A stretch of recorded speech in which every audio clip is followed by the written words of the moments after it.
kind of a merging of philanthropy, personal philanthropy, CSR, local knowledge, R&D, and business development together.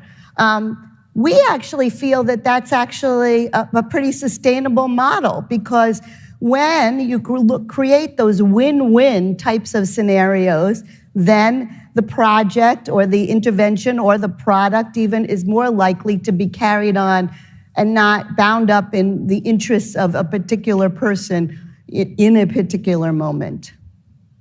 And is there anything that you think we could do to kind of accelerate? Well, I think all over the world, the traditional demarcations between the government, the private sector, and the social sector are morphing, right? There is such incredible pressure on companies to do more, to do ESG, to care about the community, to engage in solutions. We polled a number of ultra-high net worth individuals, and 88% said that they see public-private partnerships for social good increasing. So that's the private sector, be it philanthropy or CSR, working in collaboration with government to solve a problem, right? PPPs used to be about creating toll roads and ports. Now they're about education and healthcare and others, in addition to ports and toll roads. So I think that there is not a company in the world today, really, that can choose not to care about these issues. And that is changing fundamentally. Now, of course, we have the situation in India where the government has said 2% of the top about 18,000 companies have to the top 18,000 companies have to give 2% of pre-tax money to CSR. Correct. So it's happening. I mean, that's a lot of money going into the social sector in India. And whether there's a government mandate or not, other companies are feeling the need to engage in that way. So I see the change coming. There is a lot more interest. There's a lot more activity. So I think the notion of catching up with the West is a little bit of a misnomer. I think things are happening differently. The money is being spent, but it may not be being captured in the same way, partially because we don't know, there's not enough transparency and accountability to know how much money is being spent. Yeah, and as you said, it's very integrated to the business and often happens in your backyard, as Annabelle and I was speaking right before this. So I want to turn to you, Annabelle. I mean, again, we heard from Mr. Matos that HSBC is now the biggest and the best in Asia. As you continue to grow in the region, right, I'm sure you're being asked for more advice, more support, especially as Ruth said, this is very family dominated. In terms of serving your customers, are there any particular trends you're seeing, or are they really asking for more? Look, I think there's a lot of good news here. And as Nuno says, we have a tremendous presence across Asia. And at this end of the space, particularly in philanthropy, we've really invested across Asia to be able to support our clients. And we've invested in our business. So dramatic growth in China, in Thailand, we're launching in India next year. So we're speaking really from a position of strength and really understanding the market for philanthropy when I say this. The news is really good because we're getting this question from our clients. We're getting it more than we've ever had. And I'm not sure if that's stimulated by COVID or just a realization of the importance of humanity or what's happening in climate change, but we're getting a lot of interest in philanthropy. And Hong Kong, with its multi-generational wealth and pockets of Singapore and obviously pockets of Southeast Asia, they've been there for a while. And there's some really good examples of multi-generational foundations there that have made a real impact. But in the newer wealth, as you talked about, some of the markets that have been emerging, and let me just pick China for an example, we're seeing a lot of interest. And to give some statistics to that, what we've seen for families and individuals with over $1 billion RMB, we've seen that investment in philanthropy triple over the last 5 years, according to the Centre of Philanthropic Research. And that's really important. But I'd like to just echo some of the themes that Ruth talked about with Asian giving, because there are some really important themes that do differentiate it from Europe and the US. And the first theme is that Asian giving tends to be very tangible. It's very aligned to societal aims, to community aims. It's very aligned to government expectations. And that's a mix of emerging markets and not being the gap to UN and in basically development goals. So a lot of that investment's going into health, it's going into education, it's going into the really basic social infrastructure and close to the communities that have supported the givers. That's a really important trend. Also, Asians tend to work closely in their communities to really give back to their communities. So it's quite tangible. You see less of the policy and the advocacy sort of giving that you see from a Ford Foundation or from the Gates. It's much more tangible. And I think that's really encouraging, particularly when you look at the needs of the communities that we're dealing with. In North Asia, it's a lot about education, and it's evolving from basic education up until mental health of students, increasingly important through COVID, teacher quality. In South Asia, it's health, it's sanitation, it's really improving living conditions, particularly in India as we look at pollution and things like that. So some very important trends. I agree with Ruth also that it does tend to be in Asia through the corporation. A little bit of evolution towards endowments, particularly in more sophisticated markets. Hong Kong, Singapore, as you heard from Eddie, definitely encouraging family offices and encouraging endowments. That's very encouraging. And the final thing, you can't talk about Asian philanthropy without talking about next gen and millennials. That is creating a surge of interest in philanthropy, and that's incredibly exciting. And I think it's changing the shape of philanthropy, and it will change it a lot in Asia. Thank you. That's great. I actually want to pick up on a couple of things both of you said. You know, one trend that I've noticed, and I'm sure a lot of people in this room must have noticed, that there's a lot of more conversation around impact investing, blended finance, and how this next generation, and I know you both touched on that, are really changing the way they do business. So they're really bringing purpose to their business, to their investment portfolios, to their philanthropy. So it's not really separate anymore, right? It's very much a holistic view. And in fact, the Impact was launched, I think, in 2016 by a group of visionary families to do just that, right? Align their assets to their values. So if I can ask, for both of you to share your experience around that. I know, for example, you touched on climate and how that can be integrated into some of their decisions, both in the business but also in the philanthropic giving. And then I'll come back to you, Ruth. I think the first question that we ask any of our clients, and particularly families, is what's their why? And that's not just about their philanthropy, that's about themselves, understanding what they want to invest in, how do they feel about their health, their well-being, their communities, the world. That why used to be, in particular in philanthropy, about investing back in that community that supported them. But what we're hearing now is that why is changing to a purpose and to a passion. And that's changing the where of where they're investing and where their philanthropy is going.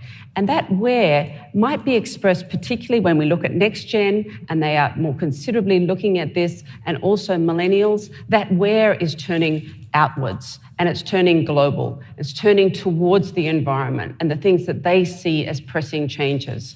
And we're seeing that come through in their investments. First, actually, in their businesses. We're having lots of conversations around energy transition, recycling waste in hotel chains. So we'll talk about their businesses. Then we'll talk about their investments and whether that's excluding certain things that they don't want to invest in, or putting an ESG thematic through their investments, or particularly thematics they might want to put in, or sometimes it's concentrated investments for impact. So really investing to change certain aspects. So investing in battery research, etc., for the purposes of a commercial return. When we get to the how, though, of philanthropy, that's a really interesting blend, because suddenly we're looking at business, investment, philanthropy, and impact investing in particular, in a continuum. And what philanthropy gives our families and our individuals and our endowments a chance to do is to really look at their impact investing in a philanthropic view and start to look at impact investing as catalytic capital. Capital being invested that may or may not get a financial return and therefore is more at the philanthropic end, but can change the world. So that may be in very high-risk energy transition. It may be in investing in social enterprise that will become sustainable later, but that capital otherwise will not go in. But it's often with a sustainability lens. And banks have a really important role to play in this, in the infrastructure of this. So if you look at what HSBC, for example, has done with Temasek in our partnership there, we've created a business there that supports green energy debt financing, primarily in Southeast Asia initially. And what HSBC has also contributed is $100 million of philanthropic capital to provide an underpinning to that, to really lift that impact investing aspect, that philanthropic capital, to encourage private capital to invest on top of that, and then debt finance on top of that, to really transform things. And I think that, as we think about it, is absolutely essential. You know, this is music to my ears because, I mean, if all asset managers could talk about, wealth managers could talk about legacy overall and integrate the business with the giving, I mean, we'd be we're moving towards the right direction. And as Mike Bloomberg always says, right, it's the risk capital of philanthropy. You cannot replace that because the outcome, it's catalytic. But Ruth, turning over to you, I was actually reading that CAPS has done a wonderful paper on blended finance and it being a win-win strategy to pool public and private funds. And you talked about that at the beginning. Can you share a little bit more on that, especially from an environment or climate? I'm happy to, but let me just address one point that Annabelle just made. We actually don't see that much interest in cross-border giving. Why? Because people aren't connected to a place. Also, there are now 8 out of the 18 economies that we study in our Doing Good Index that actually have regulatory hurdles that prevent money from going out and coming in. So 1, they may not want to, but 2, they cannot. So I always think about it, one key difference between the East and the West, so to speak, is that in the East, particularly in the United States, people get up and they say, here's the problem I want to solve. I want to solve for climate change. I want to solve for the inadequacy of vaccines. I want to solve for whatever it is. And in Asia, people tend to say, this is the community I want to help. And I'm a little bit more agnostic as to how to help them. But I will use the resources, the knowledge, and the understanding of my company, of my network, of my family to address those needs. Now, what I see is, and it's a pragmatic approach, and since we're up here, I will plug my own book called Pragmatic Philanthropy, which gets to Annabelle's point about tangible. People think, what is within my remit that I can really solve? And I'm not taking the place of government, I'm working alongside government, because in Asia, it is critical to work with government, not counter to government. These are all, after all, the people in this room and the people listening are in business and want to stay in business. So you work with government, not against government. In terms of new trends, absolutely. If you think that families are very involved in philanthropy and businesses are family dominated, then the people at the top, they're not making a distinction. They're seeing, okay, I have my personal money, I have the CSR of the company, I have these resources which I will deploy in the following ways. So the notion of blended finance, of using different pots of capital toward solving a problem, toward building a business, is very much part of the DNA of this part of the world. And let me give you an example of working with government and of using all of those resources. When Xi Jinping announced the poverty alleviation scheme that took place between 2015 and 2020, where the government of China succeeded in alleviating absolute poverty, Alibaba stepped up. And what did they do? They took the personal philanthropy, not all of it, but some of it, of the 30 founders, including Jack Ma, but not only Jack Ma. They took the CSR of Alibaba. They took R&D. They took business development, and they also were able to essentially work with local government funding to create a $1 billion fund to alleviate poverty. So they went into the poorest parts of China and they helped farmers and small businesses scale up, improve the quality, improve the quantity, and put them on the Taobao site. That helped Taobao, it helped Alibaba, and it helped all these people get out of poverty, not for the short term, but over the long term. And that's a brilliant example of how it's going to work, aligned with government and using multiple resources to solve a problem. On a sustainable basis. Yeah, absolutely. Because it's a real partnership. We talked about, you mentioned about the money flows and we talked about the corridors that we need to have. So perhaps we need corridors to help with the philanthropic giving as well, not just investments. And I want to come to another question to build on that, actually. We're seeing with the growth of both wealth and philanthropy in the region, a major push right now, right, from countries to become philanthropic hubs. We certainly see that here in Hong Kong. I'm from Singapore, certainly see that in Singapore. And Mr. Eddie, you just mentioned that some of the things that Hong Kong is putting in place, particularly for single family offices. So Ruth, where do you see this opportunity for regulations and policies to really support donors, the social sector, and philanthropic giving if we really wanted to evolve? So thank you for that question. We do a study every 2 years called the Doing Good Index.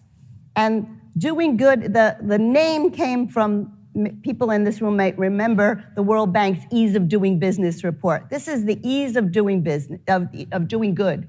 How easy is it to give and receive philanthropic capital? And so we do this study every 2 years. It's on our website. And we say that what are the factors that government can employ to allow money to flow?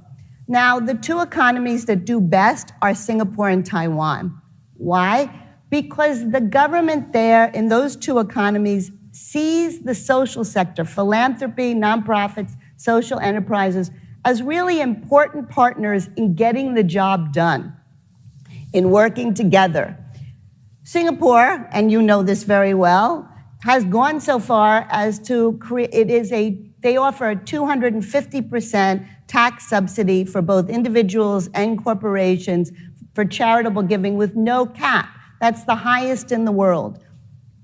When you think about taxes, sure, $2.50 for every dollar you spend in Singapore is terrific, but the tax rate is low there anyway. So what does it really mean? It means the government is saying to people, we want you to do this. We want you to engage in this way, and we're putting the money where our mouth is. So the government is giving in Taiwan and Singapore a very clear and consistent message. In some of the other places that we study, the message is more muddled. And people look to those messages and say, what are you trying to say? So when a government says, yes, I'll give you 100% tax rebate, but only for the up to 30% of your income, they're essentially saying, we want you to be generous, but only this much. Why? What does it mean? So we think that policies really matter, not only in terms of regulations, you can or cannot send the money out, but the messaging that government provides. We did a study called, we were commissioned to do a study by the Better Hong Kong Foundation. Hong Kong is a philanthropy hub. And we provide a series of recommendations on regulations, taxes, and cross-border, because, as Eddie has said, our strength here is that border relationship with China. So we need to think about that in terms of philanthropic capital flow, too. And I'm pleased that the FSDC, Financial Services Development Council, which is affiliated with the financial secretary, has created a task force to really look at these issues so that Hong Kong can up its game when it comes to creating and enabling philanthropic ecosystem. Thank you. Annabelle, I wanted to ask you we've got a question, and I wanted to ask you that. But before that, just building on what Ruth was saying, have you, given your experience in Europe, could you compare and contrast and what Asia can learn, perhaps, in terms of regulations and policies? I might just build on what Ruth said, because I do agree that the corridors really do need improvement. And we've just done the work for a client who has structured an endowment in Hong Kong as a result of an IPO that will allow him to take his dividends and invest philanthropically in China in hospitals. So this is the sort of work, but it's very carefully structured to help that cross-border flow. I think that we can do more with regulation and with policy to achieve that, because I think there's a lot of desire to have that happen. That's really important. I think one thing, though, other than asking government for policy help, which is always good, I think there's a lot that families can do themselves. And what we've seen, you mentioned impact. What we've seen in Europe and Asia is a lot more sharing. I appreciate something that Ruth said, which is our Asian families are intensely private. And this giving is intensely private. It's often local. It's often done extremely carefully and quietly through their businesses or through their families. But the ability to share what they're doing, share best practices, share learnings, sometimes share investments to double the impact or triple the impact with lots of different people joining, really can amplify philanthropy. So what we encourage our clients to do is to work with us, with HSBC, and we'll pair them up with various people around the world or various families with everybody's permission to make sure that they get those learnings and that amplification, or to become part of the Giving Pledge, which is obviously the Bill Gates Foundation, etc., or to be part of Impact, or to be part, obviously, of your organisation, and really learn from each other, because there's a tremendous amount of best practice and learning that can be done, particularly in Asia, where so many of these problems are really related to the SDG goals. And those SDG goals and the gap to SDG goals is greater, unfortunately, in many of these emerging economies, as you mentioned, and in many of these communities. And that's a lot of the targeting and giving. And so learning best practices really can make a huge impact. It's really creating an ecosystem, because Absolutely. we can't boil the ocean alone, quite honestly. I'm going to take the question from the audience, Annabelle, for you. I mean, I know you've touched on a lot of this already, but what can be done, what more can be done, I guess, to alter the behavior of family-dominated corporations to be more involved in philanthropy genuinely, is the question. You know, I mentioned the first question that we talk to any of our families or our clients about is why. And that why question is an essential part of people's personas. It's an essential part of family purpose, business purpose. It's the easiest question to ask, and it's the hardest question to answer. But what we find is, as families delve into what is their why, sometimes it's they want to teach their family values to their children, and those family values can be expressed through philanthropy. The next gen can be involved in businesses through philanthropy. They can express their passions through philanthropy. And what we find is there's a real correlation to family values, family legacy that's being expressed now, not just through the business, as those businesses diversify and grow, but actually through a core family of tenet of what do we stand for? What is our brand name? What do we want people in our communities to think of when they think of our brand? And that's really absolutely essential. There's a family in India that always comes to mind. They have a very high quality brand in their particular business, and they express that high quality brand through their philanthropy as well. So their philanthropy is all about quality. And it's really interesting to see how that's developed their business as well as developed their next gen and their interest in the business, and how that business has grown from an understanding of the correlation with philanthropy and really practiced. So that's been fantastic to see. But that why conversation is the most important conversation that we need to have with a client. And we want our clients to have amongst their own families and their own businesses. But I do think that legacy is important. Family values are absolutely important.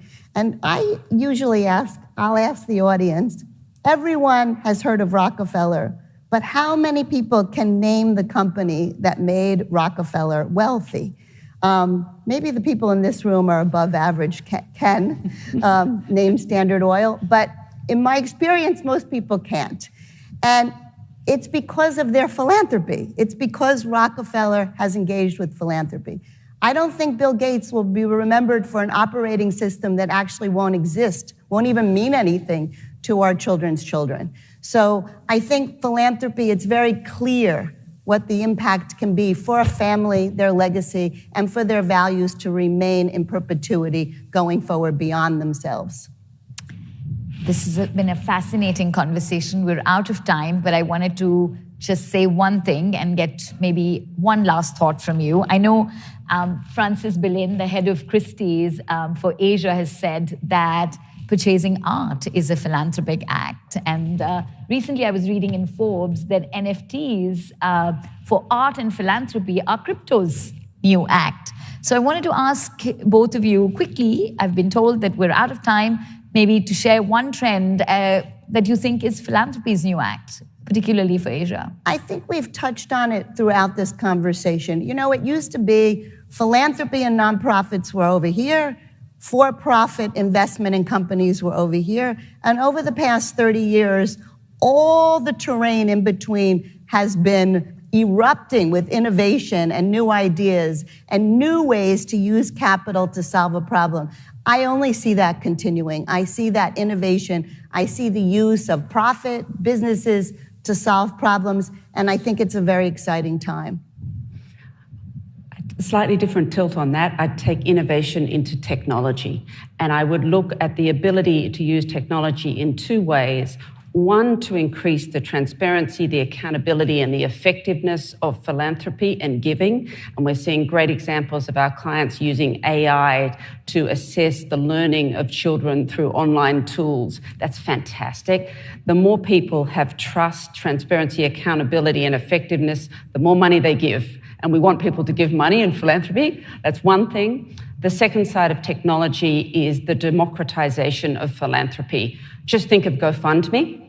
GoFundMe allows almost everyone to become a giver. It matches their purpose to their payments, and that, I think, is the future. When we look at the mass amount of giving and matching purpose to philanthropy in a really democratic way, we really accelerate giving beyond the families that we've talked about to the broader community. Thank you, ladies. That was wonderful. So it's democratization, innovation.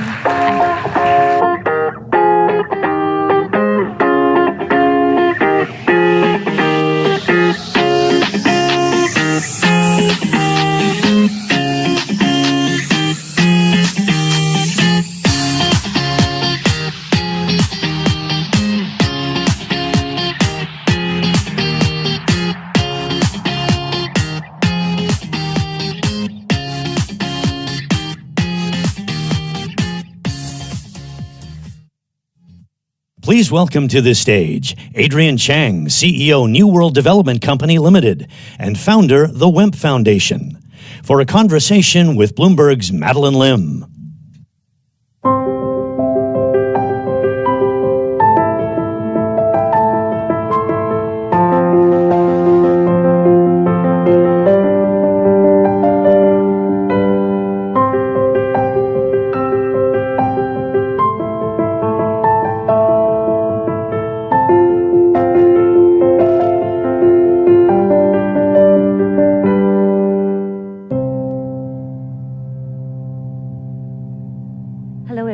And welcome, Adrian. Well, thank you. Thank you so much for being here with us today. Thank you. Thank you.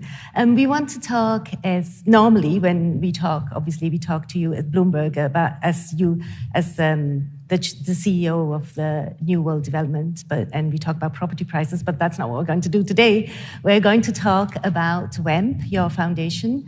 W stands for well-being, EQ, mental health, and parenting. Can you tell us a bit about how you got to set up this foundation? Was this you set it up during the pandemic, but was it the pandemic the thing that sparked the decision, or is this more longer-term interest? So for the past 6-7 years, I've always focused on children charity. So children is it's a group and a target audience that I've been trying to help.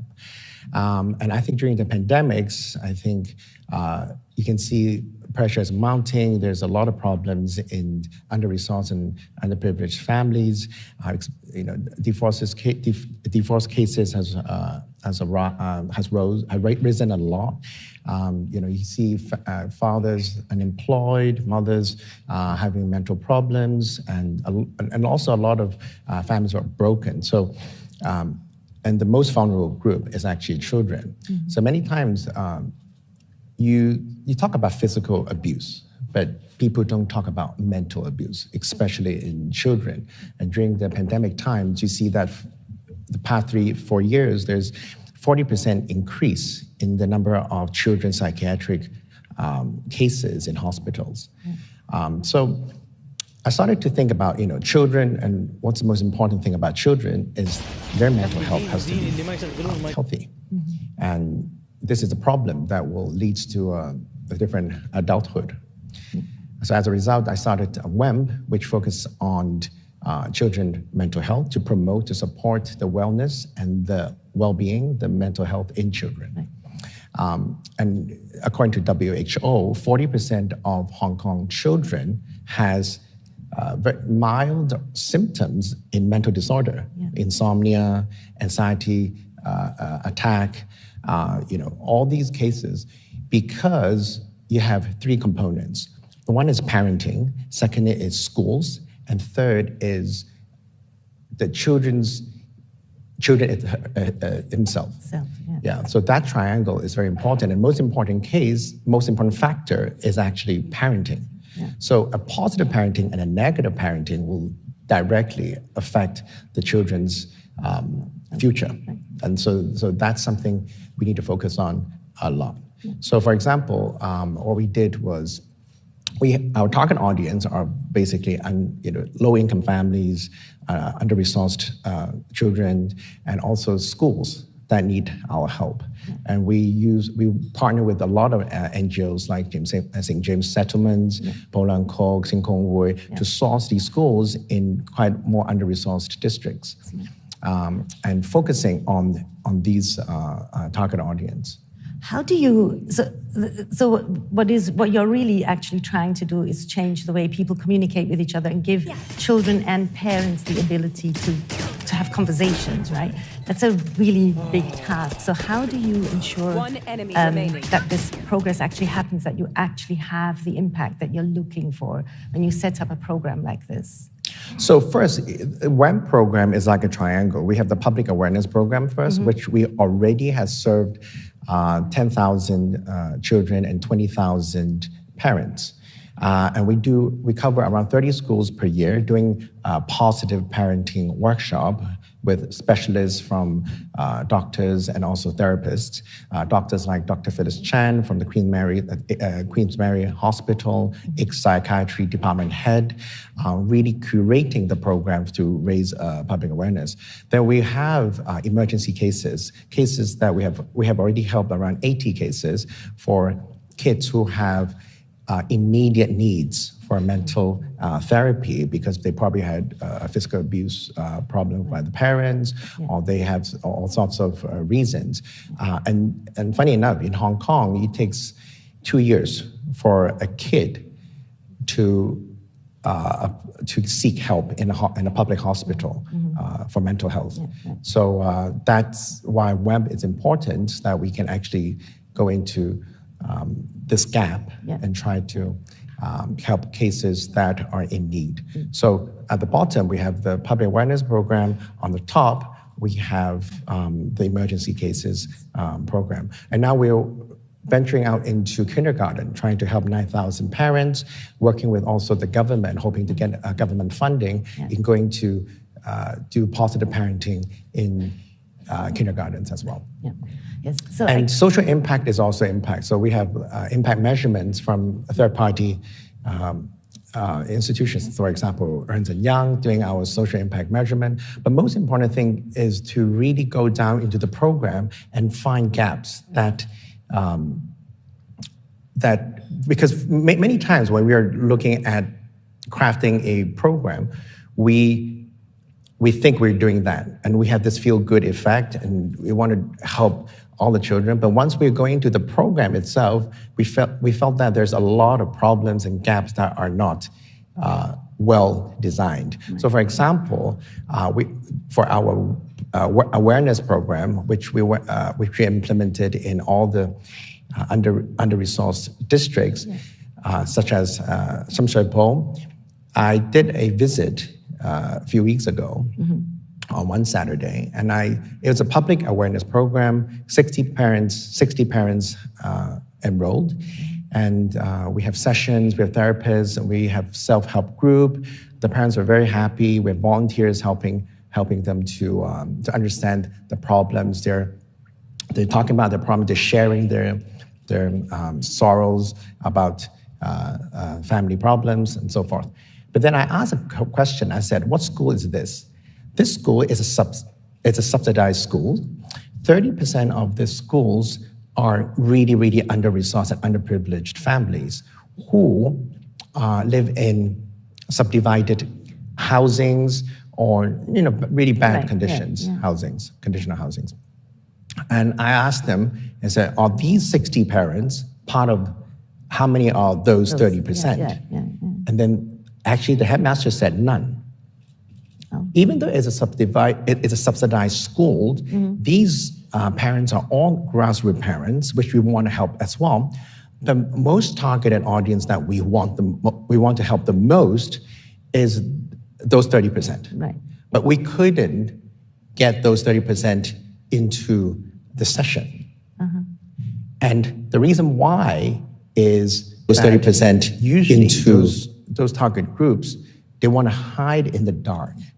And the session, going into these sessions. And the reason why, for all sorts of reasons, is those 30% because of money problems and so forth.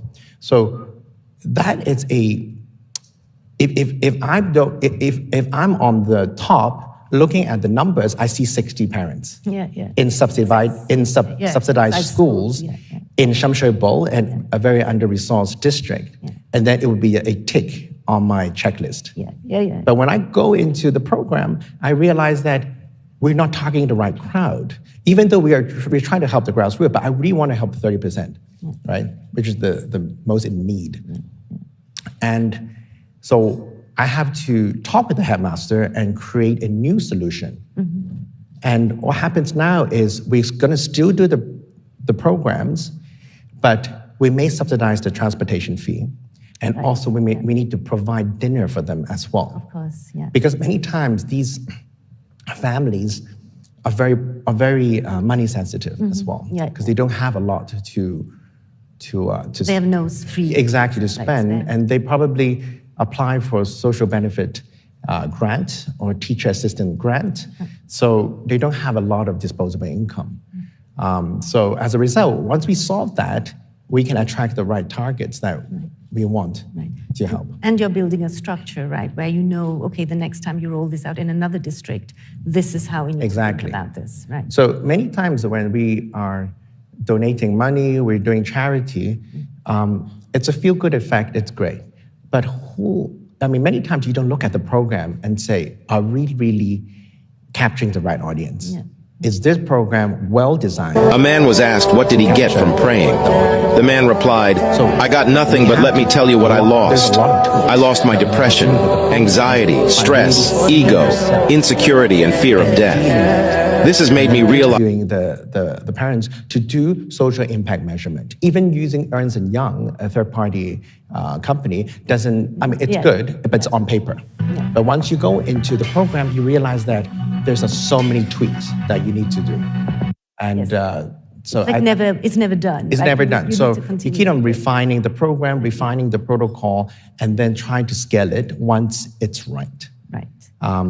And then another thing, I think, for the longevity, another thing about the sustainability and the longevity of a program is that, I don't know if any people know that a lot of times charities doesn't donate to a program for many, many years. So you don't have a sustainability of that program. So what we do is we try to support that program as long as possible so that you can see the ultimate and the most powerful effect of the program. Well, because it is a very broad, very comprehensive goal, right? So this will be a multi-year, generational thing that you're trying to change here. Do you think that this is exportable, this kind of a model? Just in general, would you see this ultimately having web foundations across Asia, or collaborating with other places, or collaborating with the government? Yes, we would love to, collaborate with the government and also other families or other charitable foundations around Asia. So WEMP is not just for Hong Kong; it's for Greater China and also Asia. So I think collaborations. 1 + 1 equals, 3 equals 4. I think it's important. And also to create an alliance in Asia, it's something that I'm looking forward to as well. Yeah, because I think mental health, as you mentioned, one thing the pandemic taught us is, right, that we are not just physically present, right? Building mental resilience is really important. Yes. Yeah, excellent. I think if okay with you now, I'd like to talk a little bit more broadly. We've already sort of ventured into this a little bit more broadly. If somebody is thinking about setting up a foundation, you've set up several foundations, what would be your sort of advice to that person around how to think about it? My advice is this. If you want to do a philanthropy or charitable foundation, don't do it because it's trendy. Don't do it because it's a feel-good effect. Don't do it because your family has a lot of money and we need to do philanthropy. Yeah. There's no you have to do a philanthropy kind of concept. But you really need to look close to your heart. Some causes and some problems in society which you really want to address. It has to be authentic. You have to really feel that passion to it, okay? Thirdly is that once you have that, you need to structure and create a charitable foundation that has good corporate governance and really target the right audience, as I said just now, and really designed a program that really can capture that audience and help them. And that really needs top-down and bottom-up kind of connection and collaboration as well.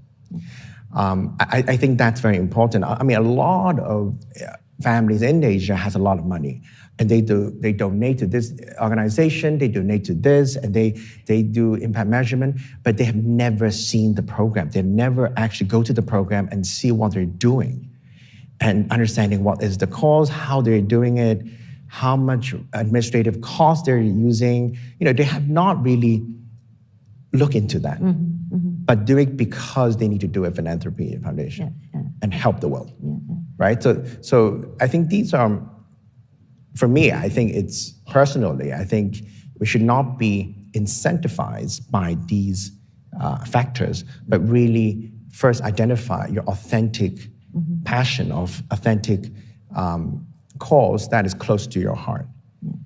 So for me, children is something that is very, very close to my heart. And then mental health, because of the pandemic, children mental health becomes something that that is close to my heart enough for me to create a foundation to promote and support wellness and mental health in children and in families, and also working with all different NGOs. We work with a lot of NGOs in Hong Kong, but a lot of it is district NGOs, local NGOs who knows the community well enough to give us a lot of feedbacks. So basically, do you think that there's a shift in the way people, sort of the generational of philanthropists is shifting? Because in the prior panel, they mentioned that, a lot of philanthropic efforts in Asia are sort of, people are very private about it. But this, when I listen to you, you have to really own it and be there and be visible about it. I think we have to be visible about it. We have to, because we need to raise awareness about it too. It's not about me, it's about the cause. It's about really letting people understand the problems in your cause, right? So many times I think old traditional philanthropy in families are talking about, they talk about education, they donate to all the different causes, but I think it's important to really raise awareness. And then also do a lot of collaboration and build alliances with other families or other charitable foundations to increase that awareness across all Asian countries. Right. Yeah, I think that's very important. I think that's a new also paradigm shift for philanthropy as well. Yeah, I do think that particularly when it comes to mental health, right? And yes. That is something that a lot of people don't. And many times mental health, especially in children, is neglected. Yeah. Because children do not tell you what they're really feeling. No. Right? So we do have a program called the Compassionate Program where we use emotional cards to let small kids to express and define their emotions. Are you happy? Are you depressed? Are you guilty? What are you feeling right now? And there's many times it's a good way to let them to express the emotions, define the emotion, and put it on the table. And let them see that is this stress or why are you stressed? So for kids, it's good because they can tell their parents and using emotional cards to tell their parents what they're really feeling. Right. And hopefully start a conversation. Exactly. Right? And then sort of take that a step further. I want to address one issue that we talked about really briefly was your collaboration between WEMP and the Cambridge University. Yes. Because I think that's a big piece of modern foundations, right? Yes. Is that data-driven element. Exactly. So underneath the triangle is also found research programs too. So we have research programs working with specialists and professors from the Cambridge University to actually go into and create a task force going to Hong Kong to really examine the socio-cognitive skills, children mental health development, and kids' readiness of Hong Kong children. And the research and the report will be issued, I think, third or fourth quarter of this year. And that's very important for us to understand from a research point of view, from a research perspective, what are the gaps and how do we improve our programs a little bit. So that's also for sustainability of the philanthropy and foundation and also for the longevity of the foundation as well. And I think as a base, that is the fundamental rock as well. And we only started for 1.5 years, so we have a lot of things and factors that we need to improve. So we're still learning and we're still growing as well. That's great. Well, thank you so much for sharing your insights, Adrian. Thank you. It's lovely to see you today. Yes, and good luck. We'll have you back to tell us more about how things are going. Great. Yes. Okay, great. Thanks, everybody.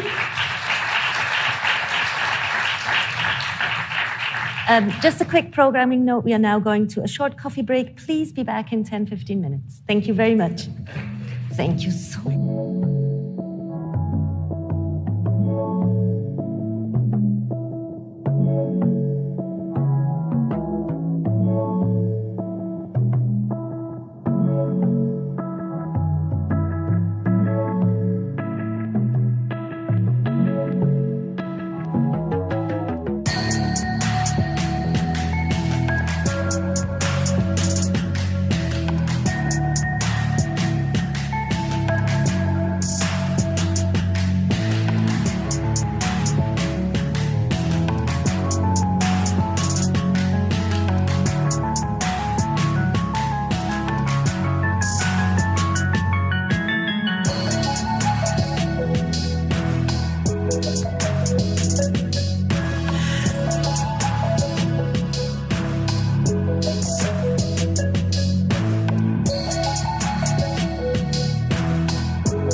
Please take your seats. The program will begin in 5 minutes.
Please take your seats. The program is about to begin.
Please take your seats. The program is about to begin.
Please take your seats.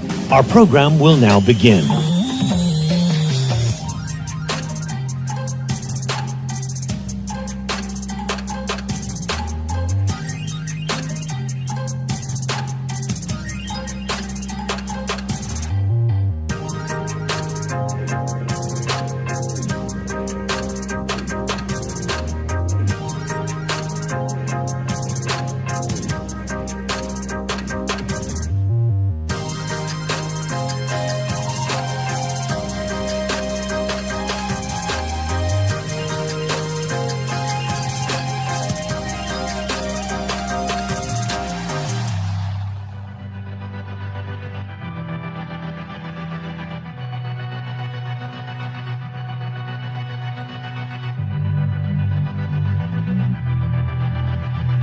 Please take your seats. The program is about to begin.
Please take your seats. The program is about to begin.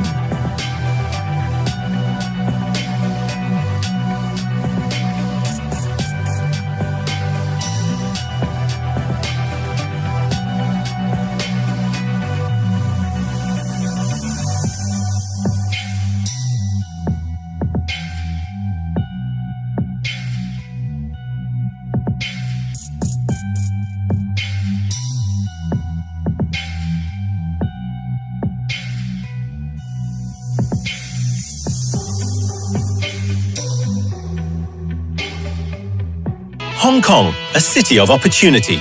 Invest, where the world's most prominent international brands are flourishing, in a place that nurtures businesses so they grow. Building connections between East and West.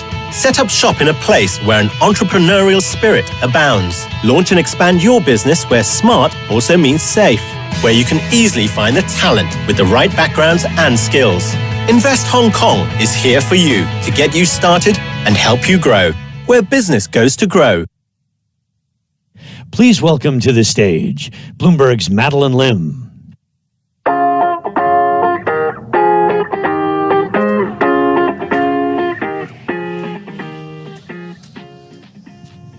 Hello, everybody. Welcome back. I hope you had a bit of coffee, some pastries, and above all, some really good conversations and made some new connections.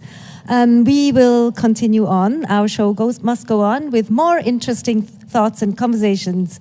Thank you very much, and please enjoy the rest of the day.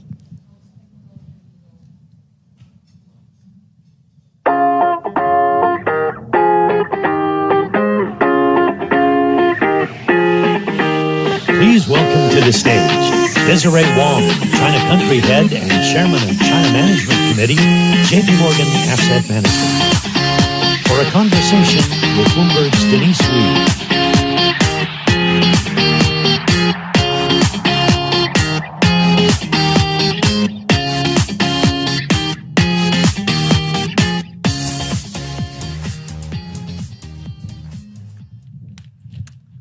Hello, everyone. Thank you for joining us today. And I'm really happy to have Desiree Wong, China Country Head for JP Morgan Asset.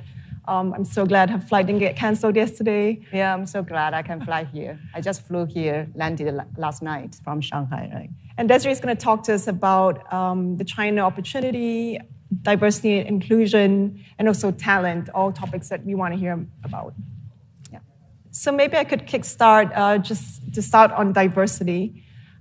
Desiree, I know that having women in the workforce is a big priority for JP Morgan Asset, JP Morgan globally.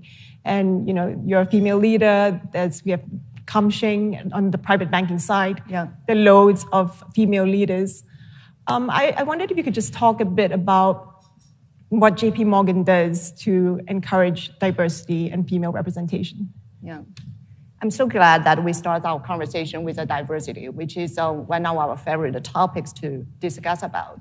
And you asked about female representation, and I just give some data. Like JP Morgan globally, we have 290,000 employees, and half of which, 50% of that are women, including myself. And I have been working at JP Morgan for 15 years. In a few days, I'm going to celebrate my anniversary. I'm very proud of that. But honestly speaking, there are many more JP Morgan colleagues that are having longer tenure at JP Morgan. And many of them, and some of them are even like rejoiners back to JP. So we've been talking about why is that? And we think that that's the culture that set us apart, because in our DNA, we really strongly believe the diversified team, an inclusive work environment, and an equitable world really matter for us and help drive a good working outcome. And we talk about women, and we have a lot of, as you mentioned, we have a lot of senior women leaders at JP Morgan across different labs, and we have a lot of great initiatives and programs that are helping women, like Women on the Move. So we have the female women leaders to inspire and empower women in the workforce at JP. And we have a working family network, for example, that's also to connect people who have a working family, need to balance their work life, to put them together. And there is one program I really want to highlight here, because I think that's an amazing arrangement.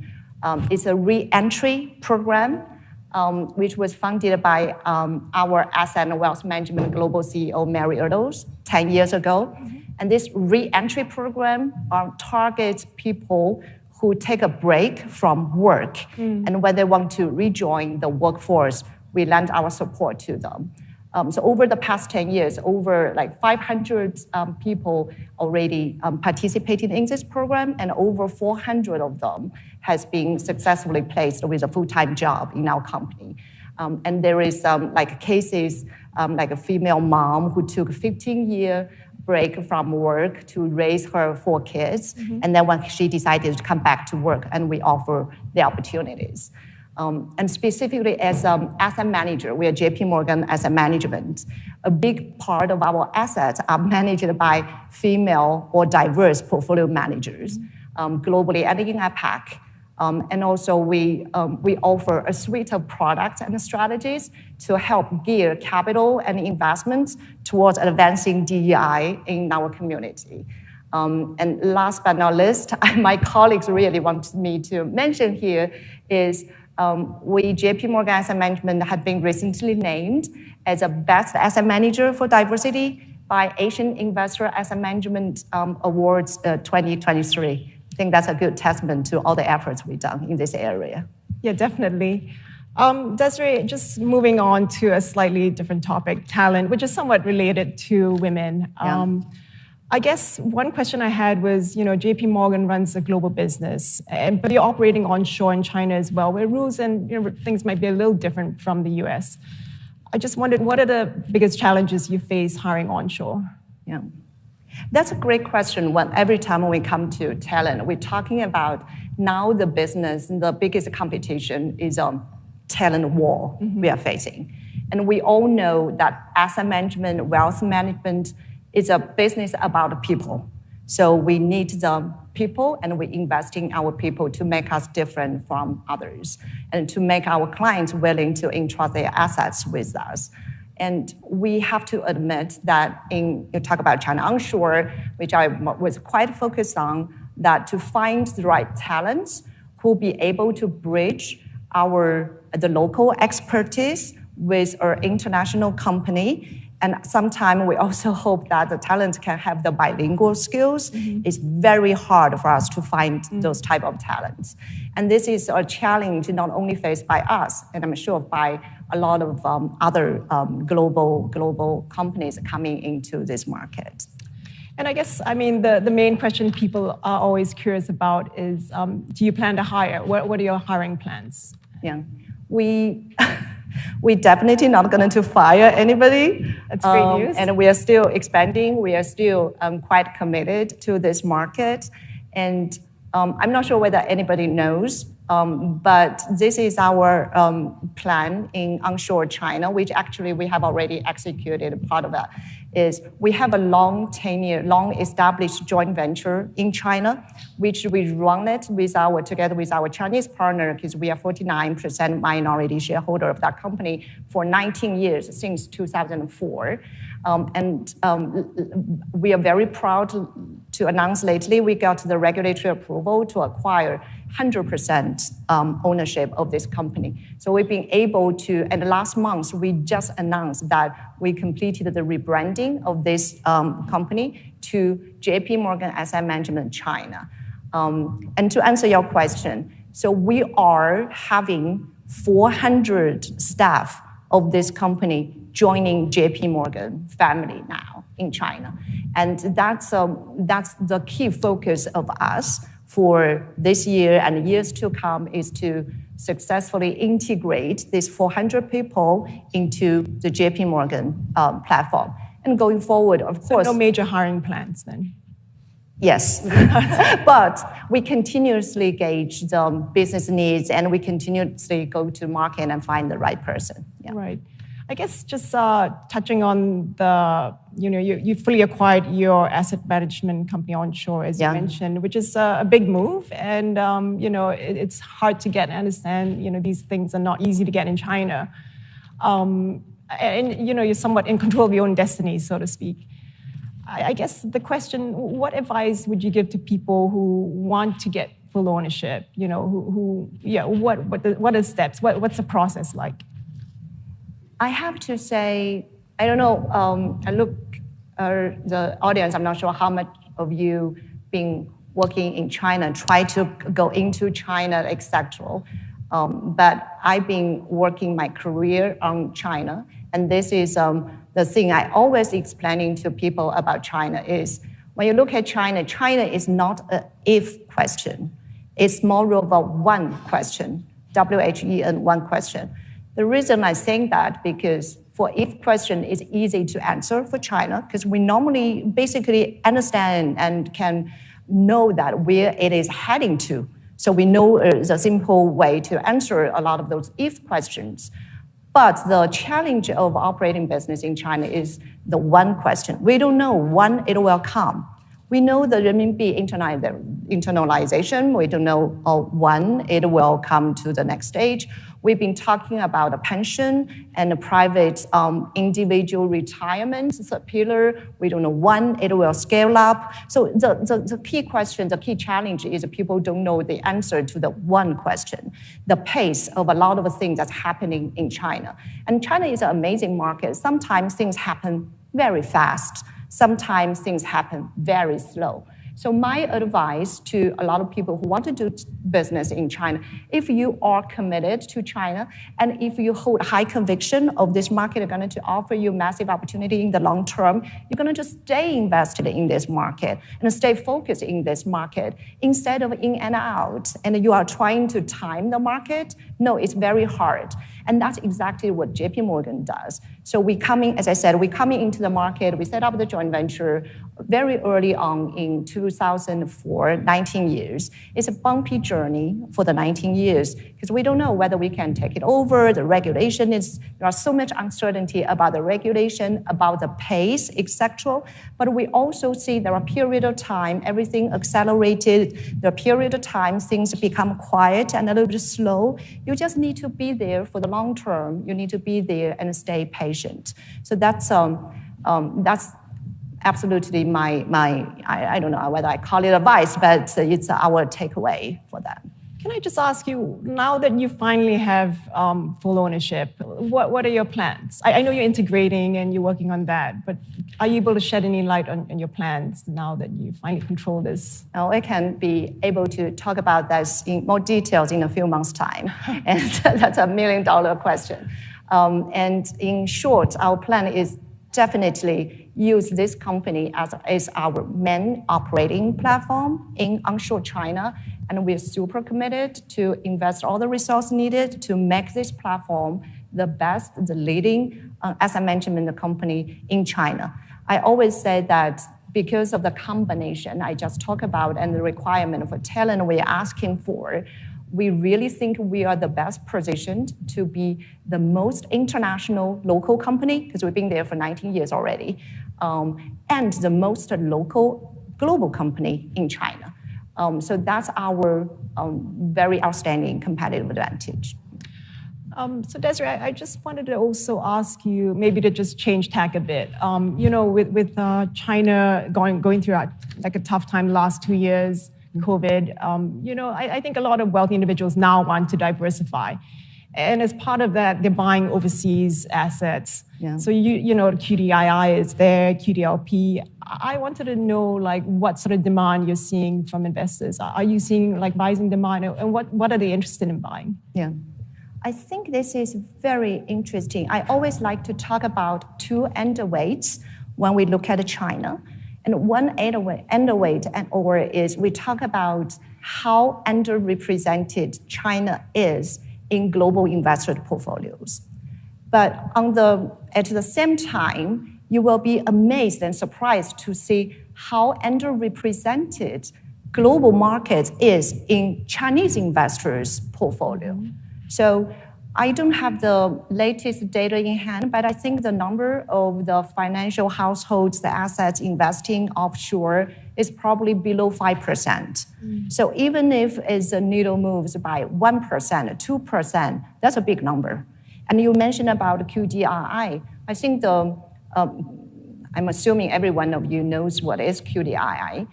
So this is a quarter that allows people to invest offshore. And so far, I think there are around $160 billion a quarter in the market. But if you look at the QDII funds in the market, there are probably more than 200, but only $30-something billion in AUM for those QDII funds in the market. And also, you can see a big home equity buyers from the domestic investors. When they first do their offshore investments, most things they invest in are stocks, bonds issued by Chinese company going offshore. So they are still buying Chinese companies.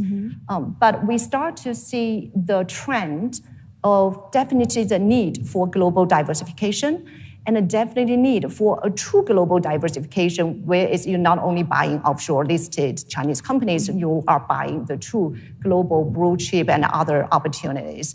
So let's go back to my point is, we know the answer to the if question. Definitely there will be demand, and definitely the demand will pick up.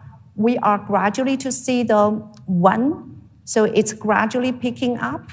And I would think that it takes time for people to have a great investment experience, and it takes time for investor education, takes time. And also this is a responsibility on all of us. We need to bring in a great products to onshore investors. And I think that we are very positive on the prospects for the QDI and our bond investments from Chinese investors. And I guess another question I had, and I see the Q&As are coming up, I wondered what, I guess going back to the wealth creation theme, it used to be that in China, it would be this big IPO machine, like tech entrepreneurs would, just go IPO and they'd raise all this money, and that would be the wealth creation. But we've seen crackdowns over the last few years. I just wondered, what do you think are the next wealth drivers for China? Yeah. I think China ranked second. I read this. China ranked second in terms of number of millionaires and ultra high net worth individuals. And I also believe that with China on track to become the largest world economy, and the short-term disruption by COVID will not dent the bigger picture. And the bigger picture is we still believe that China's number of millionaires will double by 2026, and also talk about the new wealth creation coming from, we think there will be a lot of new sectors because we see a rapid rise of the new emerging sectors like new China economy type of things. And this is a very interesting contrast. If you look at the top 10 richest people in 2007, and you compare that list with the 2022, so 2007 versus 2022, you will see the 07 list, 7 out of the 10 most richest people are 7 out of 10 are from real estate sectors. And if you look at the list in 2022, the people are coming from a much more diversified list of industries and consumers, internet, hard technology, biopharmaceuticals, advanced manufacturing, etc. So we see the rapid rise of those new economy, emerging industries, and that's I think that's, and also you can see that from geographical location perspective, Tier 1 city remains a core, but you can still see the cluster be expanded to more like Tier 2 cities and surrounding areas. So I do think that China still presents great opportunity for in terms of the state wealth creation for asset and wealth managers. I think I'll just take a couple of questions from the audience now. The tough questions. I guess one of the questions is, what's your view on the growth of the ETF market in China? Very quick. It's growing super rapidly, and I think it will grow even more rapidly in coming years. And it has been growing at double digits, and it will continue to grow at double digits. I think it's now about like $200 billion, still relatively small portion out of the whole $4 trillion mutual funds in China. But the portion of it is increasing. I hope I answered the question, but that's an area we're going to pay a lot of attention to in terms of our future build out of the onshore platform. I see, okay. I think that wraps up our session, but thank you so much, Desiree, for sharing your thoughts with us. Yeah. Thank you. Thank you.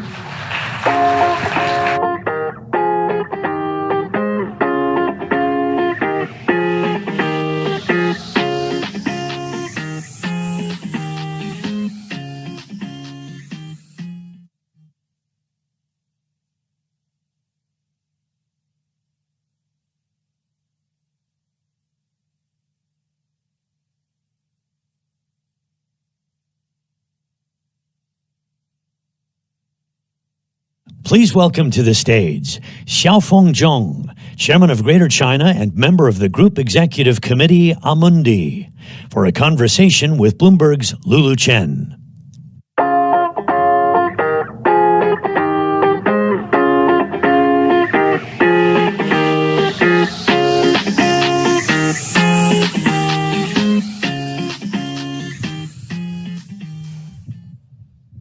Welcome, Xiaofeng. China is emerging from COVID, and tell us what has happened to the asset management industry in the country and what Amundi has been focusing on for the past 3 years. Yeah, maybe not only the last 3 years. The last 3 years clearly are years associated with COVID and COVID-led disruptions. But before 2019, basically at 2017, 2018, China has started the restructuring of the asset management business after an initial period of fast growth or even wild growth in the sector. So basically in 2018, in April, the government has issued the asset management regulation. This regulation has kickstarted the restructuring, has reined in the shadow banking activities, such as non-standard products, channel business. So that has started already in 2018. And then in 2019, in July, the State Financial Stability and Development Commission has issued the 11 measures in favor of the deepening of the open up policy.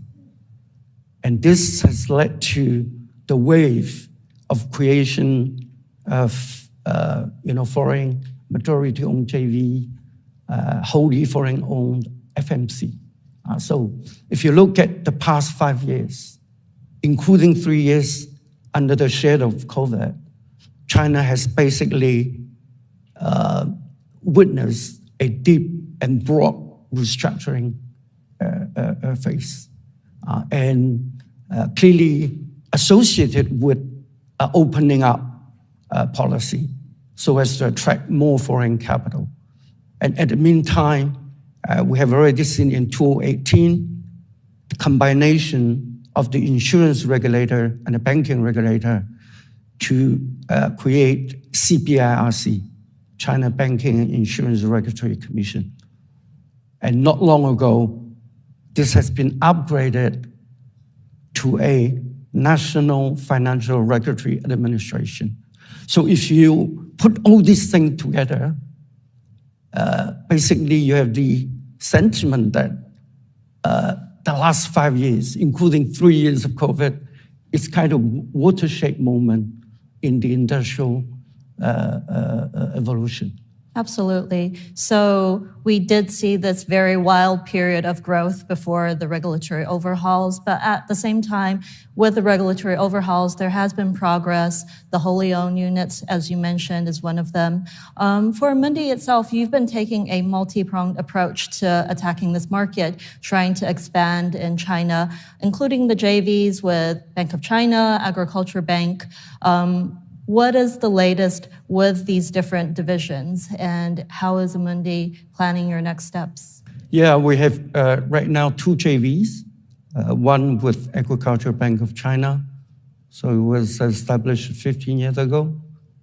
So this is in the FMC category, fund management category, supervised by the market regulator, CSRC. And then we have another JV created in 2020 with Bank of China in the WMC category, wealth management company. And in the last 3 years, our FMC JV has basically witnessed the transformation of the model. As I explained earlier, after a rapid growth in 2015, peaking at 2015, the JV has basically transformed itself into a company relying more on mutual funds rather than on the products distributed through the subsidiary.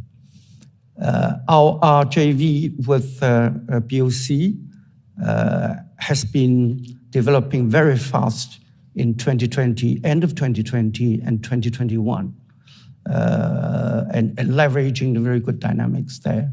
And in 2022, the JV has weathered very challenging conditions.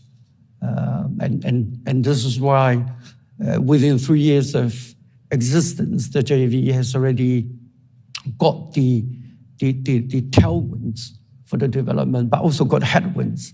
I think with that, the JV has acquired a very solid resilience for the future. And when we look at the numbers in Q1 or early Q2, things are very significantly improving. You know, last time we talked, you mentioned how you wanted to build Greater China as a secondary home base for Amundi, also doubling assets in the region. Where is Amundi when it comes to those goals? And what does that mean for your longer-term strategy in China?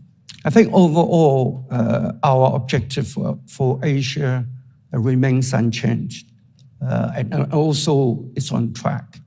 And obviously, with all the investments we have made and which will be made further, we are doing all we can to contribute more to the Asian growth of Amundi, especially again through the Chinese entities. And as I mentioned already, right now we are exiting this period of restructuring.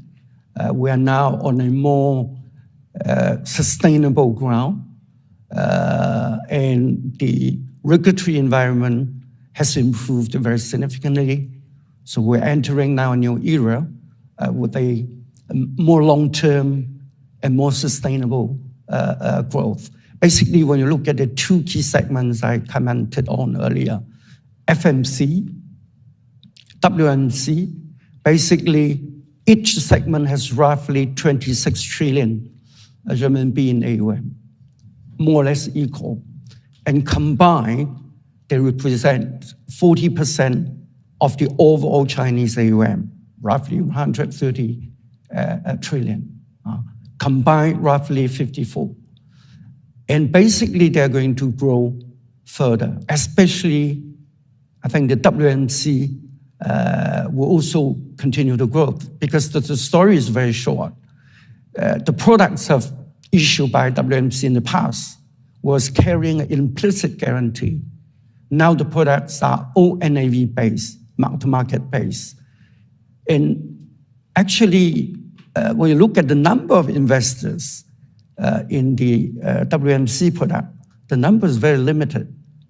For the whole China, you have less than 100 million investors in the WMC segment, and 95% of them are retail investors. So this is a very interesting segment offering deposit substitute products to bank clients. And again, when you look at the situation in China right now, the households still have more than 50% of their wealth in cash and deposits. With the GDP per head exceeding $10,000, we're going to see the acceleration of inflow into financial products. We're going to see more important reallocation to financial products. And another very important pillar in support of the growth of the industry is the pension business. We expect pension also to be a very important source of assets going forward in the Chinese industry. So let's talk about pension. As of now, global asset managers are making some progress in this space, very slowly. It is a very preliminary stage of development. What would you like to see more in terms of regulatory support and also in the industry in order for global asset managers to commit more to the space? I think pension is part of the social security net effort. And it's key, but also sensitive because of the social implication. So the regulators and the government want to make sure that they're doing right things. So this is why you have got typical pilot program to test ground. The pilot programs typically are limited in a number of pilot cities with a certain quota. So this is why it will continue. It would try to get experience in serving, in meeting the need of the savers for the pension and retirement objective. And it's clear that in a country like China, with 1.4 billion people, authorities are quite cautious when it comes to this kind of sensitive social topic. But I think the roadmap is there. Upon completion of the pilot programs, there will be new regulations out to expand the program. So in China, you don't dream about making huge money overnight. But clearly, if you bear in mind the objective of deep cultivation in the market, you work on the brand, on the talent, you work on the plan to upgrade your on-the-ground capability, and then you will harvest all the investment you have made and you'll be making. No, not all the asset managers have managed to stick to their long-term goals. So for you, as Europe's largest asset manager, when you are communicating with headquarters and when you're thinking about how you place your resources in this greater region, Greater China region, long-term wise, what goes into the thought process and how do you communicate those messages? Yeah, I think this is, again, very good question because, China has embarked on the reform and opening 4 decades ago. And we're always saying that it's a long-term investment, long-term journey. I think as a corporate executive, we have also to bear in mind the profitability of the investment. We have to do an in-depth feasibility study so as to combine short-term and long-term, to improve the overall credibility of our projects. Thinking long-term is definitely key for the image, for the brand. But at the same time, in order to be sustainable, you have to combine both short-term and long-term. It's about credibility. And this is why we are very determined in pursuing all the development options in China. But it's very important for us also to do it right for our 2 JVs, do it right for our private placement entity in Beijing QDLP, and at the same time, we look at all the other options which could boost our growth. And also, we believe that Chinese asset management market will become a huge market on its own. The market will be like the North American market, will be like the European market, with a very specific and strong regulatory framework. So it's important that we elevate the setup, elevate the seniority, the commitment, and the technicity of the setup. By doing that, over the time, we can capture the opportunities. So really making sure that the commitment is long-term and managing the expectations of profitability versus the longer-term growth. With the US and China tensions, how are you as a European asset manager positioning yourself? I think with the tension, geopolitical tension, and we see already that China is implementing a strategy named double circulation, international circulation, that has been on for decades, and also domestic circulation, betting on domestic consumption. I think with the geopolitical tensions, clearly we will see more and more domestic circulation. So meaning that China will beef up and strengthen the resilience of the market amid a changing geopolitical environment. And this is why, for this region, as I mentioned earlier, it's key for global asset managers to get into this market with a setup that is seniorized, with a stronger technicity, with stronger autonomy, so as to stay there and capture the opportunities. Now, we have been operating in China since 1982. so more than 4 decades. I mean, we have already seen many challenges of different nature. And I think we have also acquired experience in dealing with different challenging situations. So I'm confident that with that in mind, we will also continue to navigate the new situation in a sustainable way. In general, I mean, the worst is not always certain in the future. And Amundi once mentioned that the goal for 2025 out of Asia is to double the assets to 500 billion euros. What are the growth drivers in this region apart from Greater China? I think a pension business in the region, partnership approach. We're European, so European is very capable of finding a compromise. Otherwise, Europe would not have achieved the integration of EU. So we bet on partnership.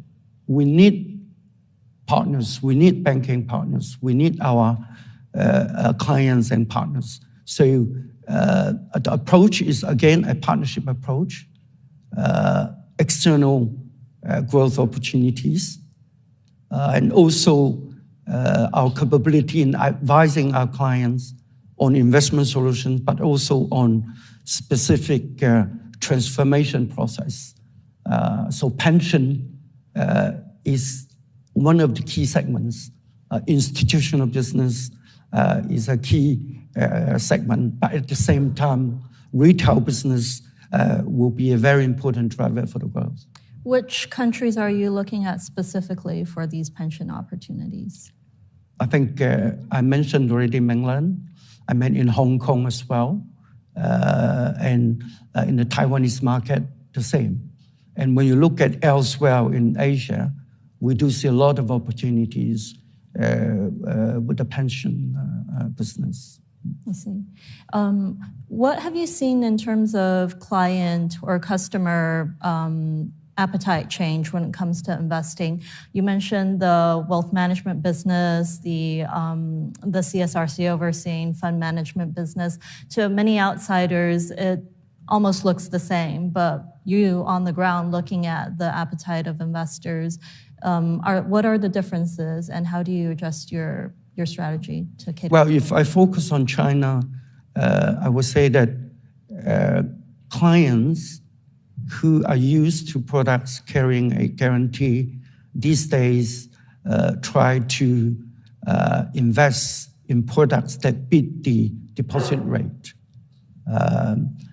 They may not like volatility in the mutual fund market, and then they try to allocate more money into products that are beating the deposit rate. So typically in China, we see fixed income plus, mostly fixed income, with a pocket allocated to equity so as to enhance the return. And second, we also see the pickup of interest in the ESG theme, like renewable energies, climate change, net zero, this kind of thematic funds in support of the transition, energy transition. And this is also a very important strategy. And as well, they look at what we call balanced fund in the mutual fund markets, allocating partly to bonds and partly to equity. Well, Xiaofeng, that's all the time we have for our panel. Thank you very much. Thank you.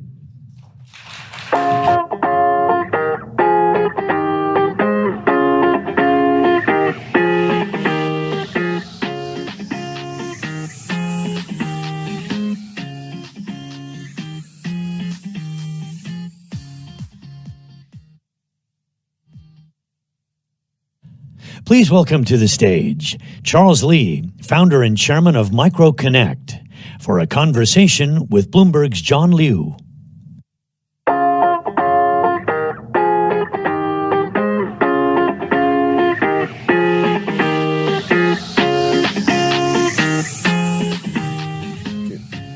Why don't we get started quickly? We want to take advantage of all the time we have. So Charles, you are trying to fix one of the most glaring problems that exists in modern finance today, and you're trying to do it essentially by creating a brand new asset class, which I think is amazing. But before we get to that, with your background, you were the CEO of Hong Kong Exchanges and Clearing for a decade. You were the chairman of JP Morgan China, the president of Merrill Lynch China. Looking out today, in the US, we've had 4 regional bank failures in the last 2 months. We have another bank, PacWest. Shares have fallen almost 80% since the 1st of March. When you look at that, what would you say is going on? More importantly, what do you think the main takeaway should be for markets? It's very, very hard. I mean, this is really one of the rare times that I have seen where, on the one hand, you think so much bad news have already been priced in the market, whether here or in the US, particularly here. And then you would have thought anything that positively happens, the market should really have a pretty strong rebound. But on the other hand, other people arguing that so much, even much worse news have not yet been priced. And things could get a lot worse before it get better. And I don't really know. I don't really know which side I am on. But it is quite clear that investors today fear is absolutely in control rather than greed. And I think this is the time you probably, wanted to make sure that you wait until you see greater clarity. But I don't even know what is the point of clarity, because the Fed, the banks, monetary policy, and all of those issues are US-centric, a situation that most of the investors in Asia have very little ability to handicap it. But on the other hand, the sign of US relations and the East-West conflict, and whether that's going to get a lot worse before ultimately can normalize, the war in Europe. A lot of these things just created a very rare moment in history that I don't really think any investor are able to go back and look at any particular period and be able to take a reference. And unfortunately, this is the reality that we have to deal with. And especially if you have been long in China and have made money in China and probably don't see anywhere else that you can actually make real money in confidence, but how to make money, how to maintain your wealth. And I think this is really the great time for a conference, and I don't know whether we can have answers, after that or not. So I know it's really difficult to look into the future and be able to say with any accuracy what's going to happen next, but it does sound like, based on everything that you're saying, on a spectrum of being more cautious or more optimistic, you're leaning more cautious at the moment. Well, right now, you should hold on to your wallet. Okay. This is not the time to throw your money around.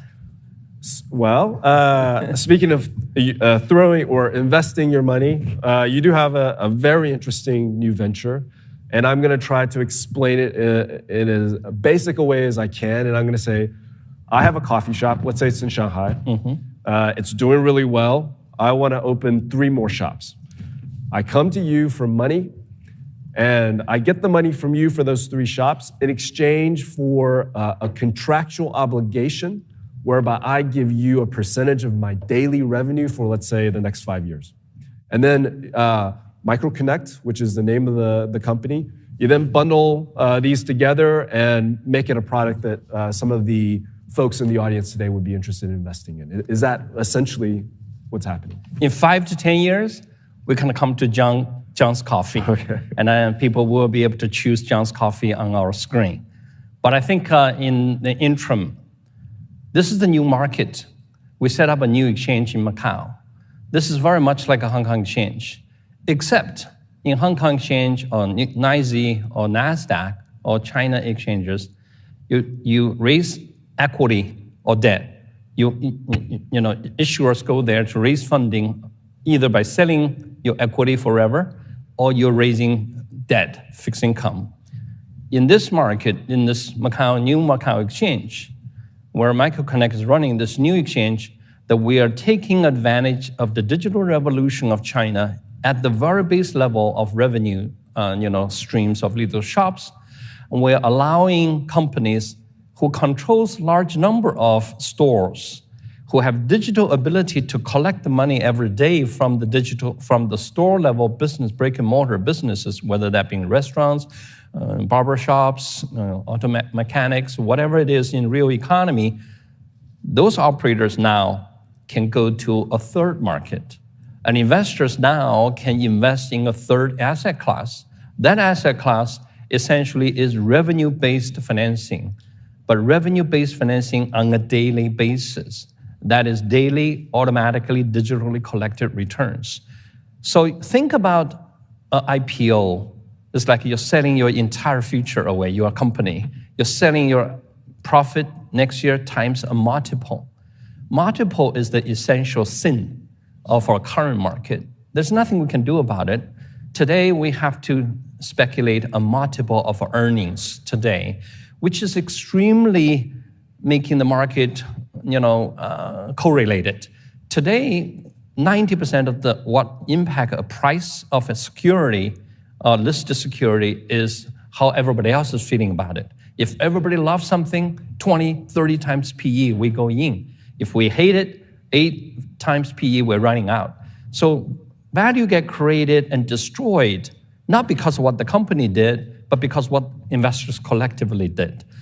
Our new exchange will allow people to actually raise financing and allows investors to invest in revenues in the next 2-3 years. We are not sure about the future, but we're pretty sure about the next 2-3 years. And let's take our revenue directly every day on a cash flow every day, basically sliding down IPOs into many slices. Let's do a small little IPO, do another one, do another one, do another one. Big companies can do this. If the equity market is open, go ahead. If it's not, do slices. Many other companies will never have a chance to do IPO. Then can they do slice? So MicroConnect exists because it's trying to resolve this issue of the modern financial system not being very good at providing financing to small and micro businesses. But the reason a lot of people are cautious or avoid investing in these companies is because they're small and they're perceived to be more risky, and it's harder to get reliable information about how they're doing. How do you resolve that problem? Yes, I think Wall Street is all about two things: information integrity, transaction security. In regular Wall Street, how do we do both? Information integrity, get a lot of lawyers and accountants and very expensive people involved checking it. How do we get transaction security? Get the exchanges, get the clearing houses, get the big custodial banks to help the investors to secure transactional safety. But if you are able to collect your money every day on revenue, because all China is becoming cashless, so the information of revenue is digitally clear and transparent. You don't need anybody spending a lot of money trying to determine that. Number one. Number two, if you are able to digitally collect the money every day, investors taking it back to your wallet every day, you don't need expensive people and institutions to guarantee security. You can do it right there. All you need to do is to break down transactions into slices, into pieces, so that investors are able to do that. This new exchange, how do we deal with information integrity and transaction security? Well, what we do is, if you own McDonald's, have 5,000 shops here today, or any other franchisor, you can do a revenue financing, but you don't need to do disclosure. But how investors know what exactly you're investing? MicroConnect's leadership fund, we put a little bit amount of money into every of McDonald's stores for 90 days. And for 90 days, then the issuer, McDonald's, can tell the investor that those shops, what's the daily revenue for the last 90 days? Is the collectivity, the collection in, device, which is the digital device, does it work? if you know the store per day revenue, and if you know that the money is able to be intercepted directly, what else do you really need to know? But I can trust this information because it's coming to me from. It's not information. It's cash in your pocket. Okay. It's in your account. But I can trust it's telling me how much revenue this shop is making because it's coming from Tencent or Alipay or the banks. It's actually from the banks. It's directly from the banks. Directly, it's the money from the store's accounts directly to your investor's account, to our account, and then we put it into the investor account. So you're saying the sin of our markets today is the... Well, the sin is not necessarily anybody's fault. It's because in the absence of this sort of a transformational transparency that already take place in China, that's the only way we can do it, right? That's okay. But the volatility, the value the investors are investing, it should be investing in the company. If the company do badly, investor can take a loss. Right. But if the company is not doing anything necessarily differently, but the value goes up and yo-yo, that's because of the multiple. Are smaller companies more reflective of the macroeconomic environment or less correlated? Absolutely, it's the vibrant veins and the heartbeat of the real economy. We invested in 4,000 shops already, and we are going to hit 30,000 this year. And it's all food and beverages, restaurants, coffee shops, and tea houses, and retail, all sorts of shops, convenience stores, pharmacies, and services, auto mechanics, laundry services, and anything that you can think of. Cultural and sport activities, gyms, karaoke bars, children's centers, anything that everybody needs. Right. Because in China, you have 1.4 billion people. Everybody have to eat. Everybody have to travel. Everybody have to be serviced. Everybody have to have a haircut. We're taking a little bit of money every day from all of that. So you did your first daily revenue contract at the end of 2021. Correct. You're 15 months ago. 15, and now you've got more than 4,000 businesses that you've invested in. Correct. What's the rate of delinquency? Well, we have invested in 4,000 shops now, and 31 were closed during COVID. 11 were closed after we collected only 27%. The rest we're going through swaps. So we lost about 0.4% of revenue.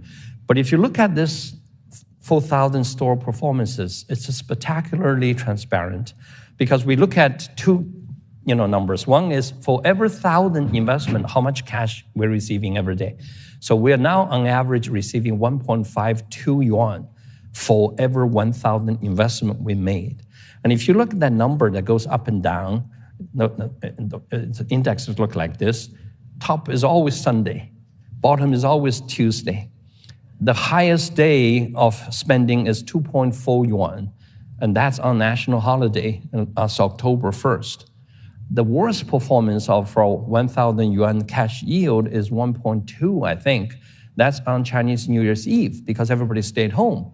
But if you look at our convenience store indexes on that day, it's the highest at 2.4 because everybody have to still do the last minute shopping on the shop around the corner.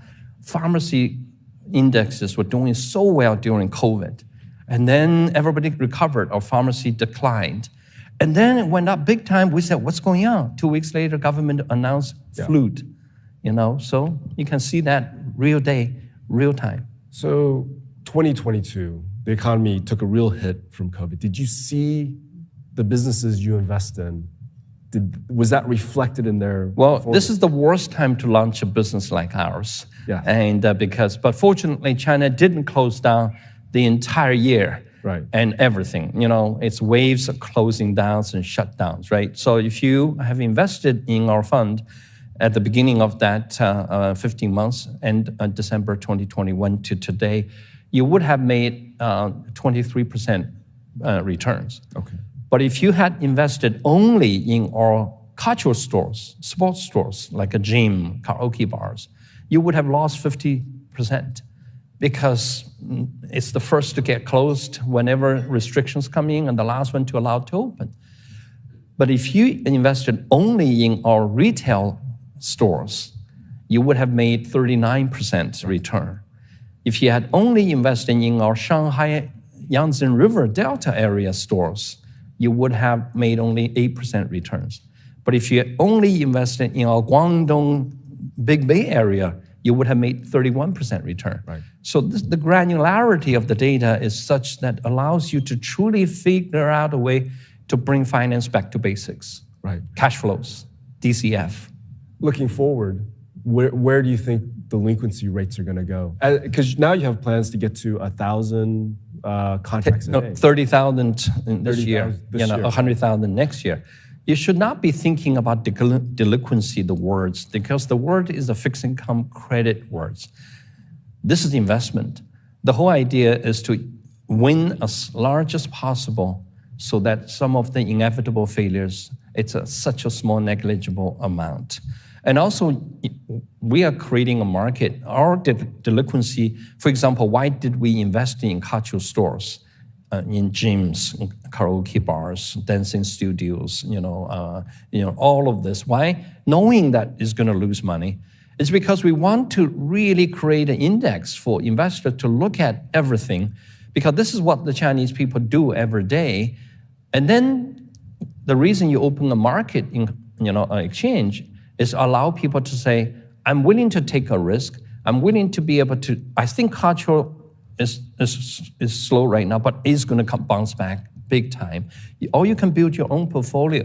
So people are able to, because you're able to literally choose the store level investment as a collection of your own portfolio, it's really, the investors are able to use the tools and data and the daily recovery number to manage your own exposure, rather than we are not a bank that we have to manage certain NPLs. We're just providing a new exchange that investors invest in cash flows.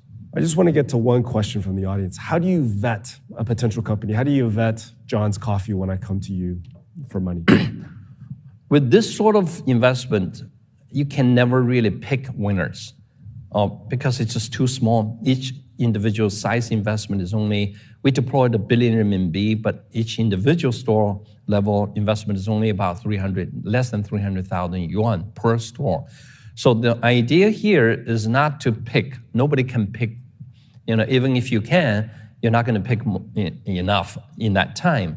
So it's all an algo that ultimately allow us to build screens to find big, for example, we have 4 industries we talked about: retail, services, cultural, and food and beverages. But we subcategorize them into 200 subcategories so that we are able to look at revenue patterns, looking at revenue unique characteristics. For example, if you look at our food and beverages, and we put food and beverage, a particular category called a bakery, pastries, right? But why do you put bakery into food and beverages? Because those stores we put into food and beverages as a bakery is because most of the revenue come from selling water, coffee, and tea. Because the pastry costs only a small amount, but it's really the margin is in the coffee. So you're looking for patterns. So we're looking at for 3 ratios and use the algo to find the good stores. Revenue to rent, which you cannot lie. Revenue to square footage of the shop, which you cannot lie. And revenue to replacement capex. These 3 ratios allow you to basically choose among the 14 million stores which are franchised in China. Out of the 70 million stores, you're able to quickly identify the good ones and the bad ones. But we're not investing in equity, so we don't have to worry about precise prediction of revenue. As long as we can predict the size of the revenue, since we're only taking a small piece of it, we're only trying to determine, are you able to give us that money? Because in traditional equity, you make a big mistake calculating the profit, and then times the multiple, you already lost. That's why in traditional investment, either the investor is very unhappy because he thinks he overpaid, or the issuer is very unhappy because he thinks he undersold it. Because all of you are trying to determine of future profit times a multiple that is dictated by your sentiment today, right, which things could change. Here, we just look at your revenue. Are you able to afford to pay me this much? And if I feel great confidence about the number, I can just look for smaller safety margins. Right.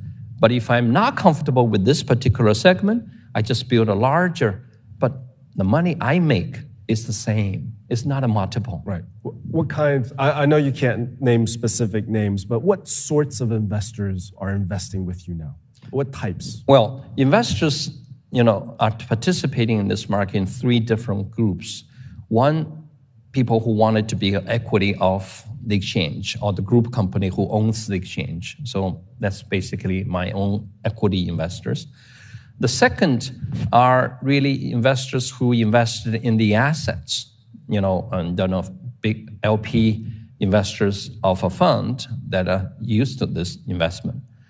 The third, arguably the largest in the future, and we already have one of your sponsors, HSBC, be a big a purchaser of our underlying assets, is really the fixed income investors who actually put an ABS type of asset backed. So essentially, it's a subordination and senior arrangement of a collection of portfolio of cash flows, and then the bank get paid first. So the banks can buy chunks of the revenue and enjoying senior entitlement first. And then the subordinated investors get essentially a leveraged return and a juiced up return. And the banks are very happy to take the cash flow every day until they're paid, and then the cash flow goes back to the investors. So the three level of investors, will be participating, but the largest in the future will be either people who wanted to enjoy the cash flow and then in turn get the banks to finance them. We have to wrap it up. We're out of time. But before we go, is there anything quickly that you want to tell people who might have a misunderstanding about what MicroConnect is trying to do? It's okay because it's such a new thing. It's going to take time for people to eventually understand it. But the one thing, in this audience, that when you manage your future family wealth, at least make sure a portion of it are able to enjoy daily cash flows rather than banking on we are collectively going to be optimistic about the future and then I'm able to buy 20 times PE today and be able to sell to another guy at 30 times PE. Those good old days are probably not here anymore. Wow, very good advice, I think. Great point to end on. Thank you very, very much, Charles. Thank you.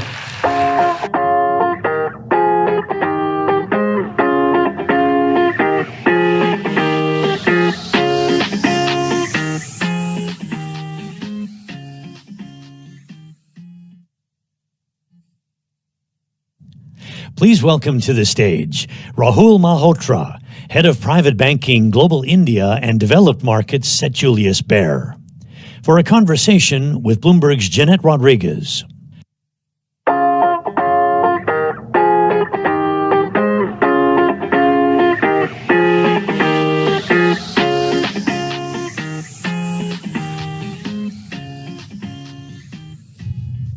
Rahul, good afternoon. Thank you for joining us. Thank you. Rahul, I want to jump straight to the heart of the matter. We've spoken a lot about China. India, of course, a fascinating market, a lot of big numbers to throw around. Most populous country now, the world's fastest growing major market, a market where the number of millionaires are expected to double over the next 5 years or so. And yet, it's a tough market to crack. As the largest foreign private banker in the country, how do you view India? Thanks, Jeanette. So let me set the stage when you say the world's largest or the most populous country. India has the second largest working population at 522 million. Median age, 29. GDP at 3.4 trillion. Keep in mind that the first trillion took 62 years, the second trillion, 8 years, the third trillion, 5 years. India is growing rapidly. There's wealth creation that's taking in place. The macro looks very, very good as you start to look broadly across the country. Even when you start to see wealth across different cities in India, 50% of the wealth is concentrated in the top 5 cities, 10 to 15% in the next 5 cities, and then another 15 to 20% in the next 20 cities. So it's pan-India that you're seeing the macro as well as the wealth creation take place. I'll give you some more statistics. India has 320,000 millionaires, 1,900 of which have more than 10 million in investable assets. You then have another approximately 119 or 120 billionaires in the country, right? And I would say that itself is growing at a very, very fast pace and slated to be in excess of 5 trillion in terms of financial wealth over the course of the next 4 to 5 years.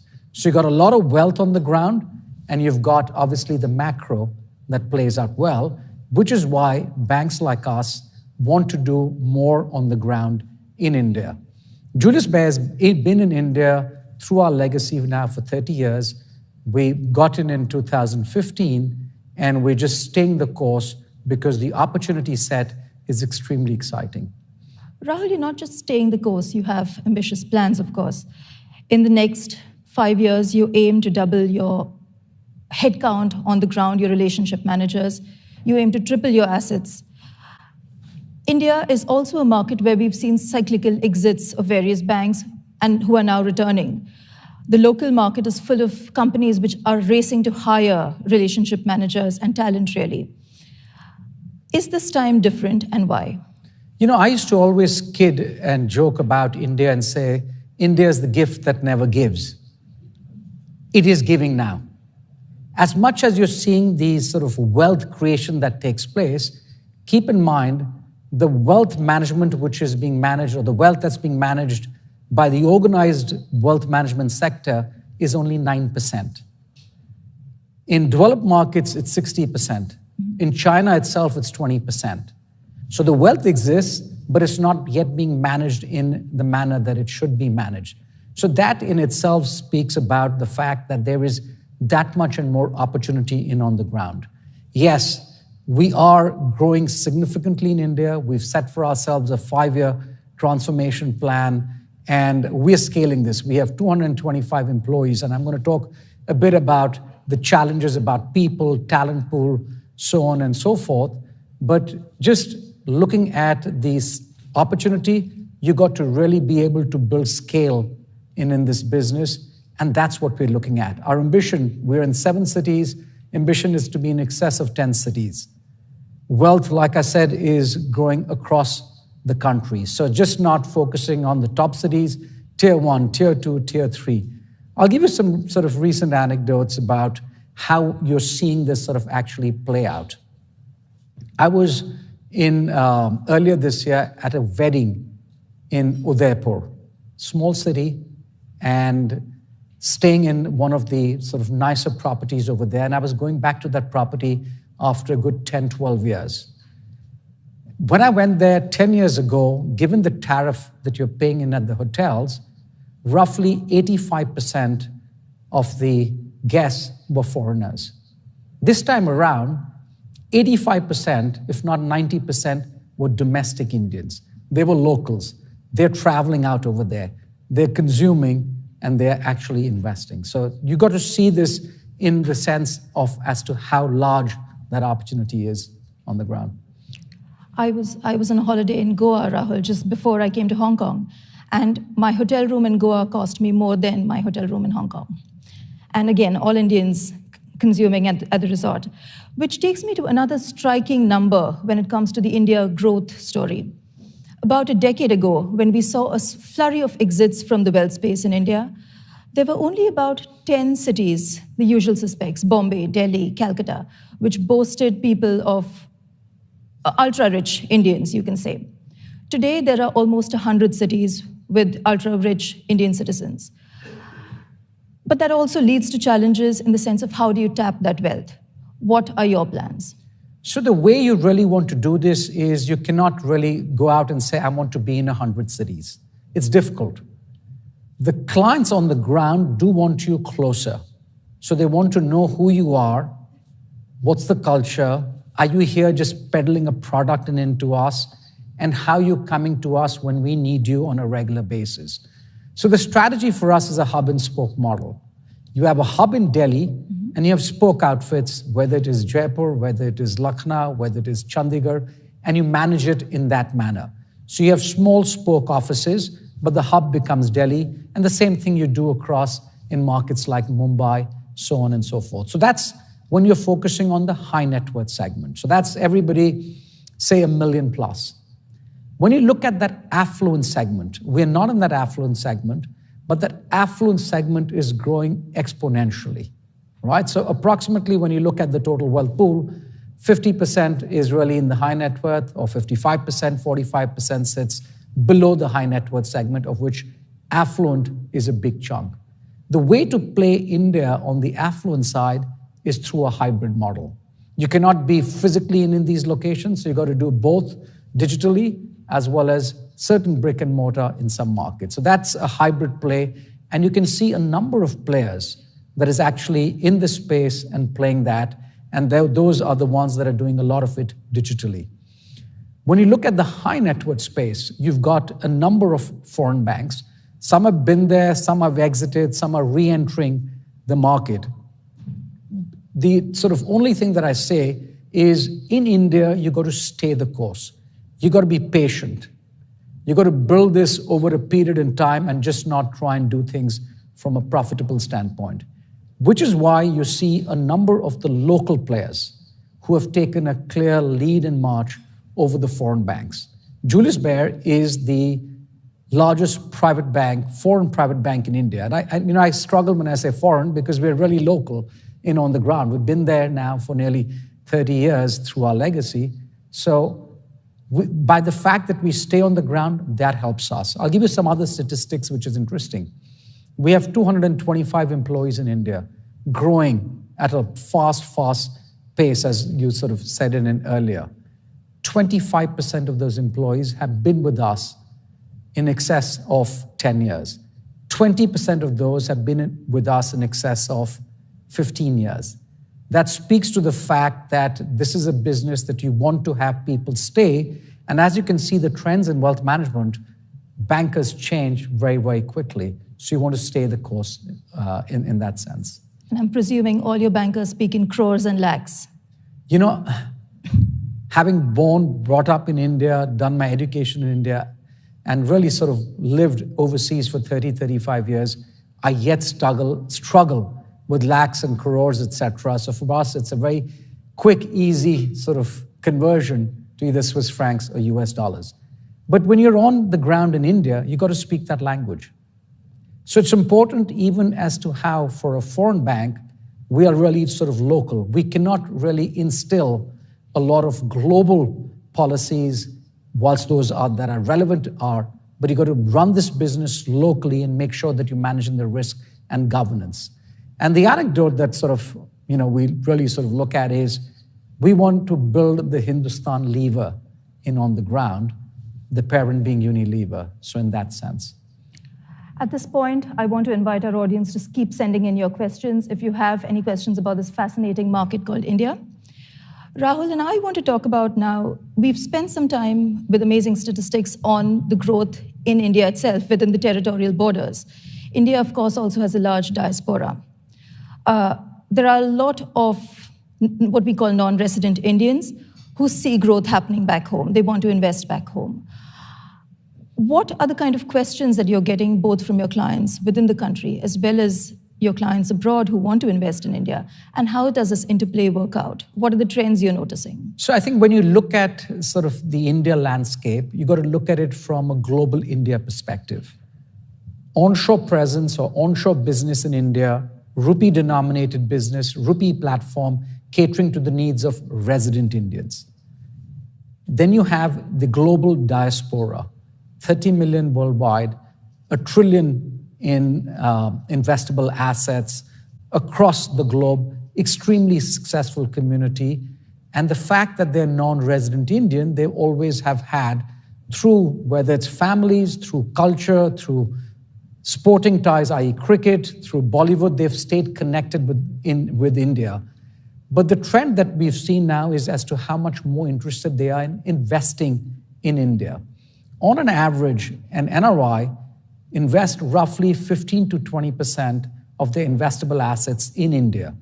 Whether they do it through their offshore private bank, which means really the ability for a bank to be able to offer India-centric product on the offshore platform. So if I'm based in Hong Kong and I sort of invest locally in Hong Kong, Greater China, Europe, and the US, I also can invest in India. The second is that if I have rupee assets in India, I'd like to really sort of invest those assets. In the past, a lot of it was real estate driven. As an asset class, real estate is what everybody did. And now you're seeing a lot more growth coming in through the equity markets, through the fixed income markets. So that's where you see today a lot of people are investing in with firms on the ground in India, be it foreign players like us or be it the local bank. So that's really what we call the off to on. And then you have resident Indians who want to diversify. India has a scheme called the liberalized remittance scheme, and under which you're seeing on a monthly basis, 2 billion US being remitted out. And these are small chunks of 250K per individual. If you're a family of 4, you can remit $1 million on an annual basis. 2 billion, so call that circa 24 billion on an annualized basis. That's growing. India too allows and enables you through different routes, whether it's the ODI, OPI, NBFC, to be able to offshore yourself, to be able to keep wealth offshore for investment purposes. And that trend we're seeing play out now a lot more. So the banks that are able to connect the two, that are able to seamlessly deliver to the client a more broader portfolio with India exposure, or for resident Indians to come in and invest offshore, that's what matters. I'll say one other thing, Jeanette. I moved to Dubai having spent 16 years in Singapore, and I can tell you, Dubai is really becoming the hub for the non-resident Indian community. UAE has a population circa 10 million, of which more than a third are people of Indian origin. We get to see a family of size, one a week, that comes in and wants to talk about, and there's families from India that want to be able to offshore themselves and do it all the legal way and do it with all of the regulatory, sort of within the regulatory framework. Rahul, you've spoken about the regulatory framework. You also touched upon the love for real estate investing that existed in India earlier. At this point, I want to get into the audience question, somebody who really read my mind. What are the common red flags to avoid when investing in India? So to me, I'll say the following. So first is really around the talent pool. People. As much as we say median age 29, 522 million people of sort of working age, the challenge that you have is getting people specifically in this industry who understand the space, who are trained. We are not looking for salespeople. We're looking for relationship managers who can advise clients on how to invest. We have a 132-year history as Julius Baer.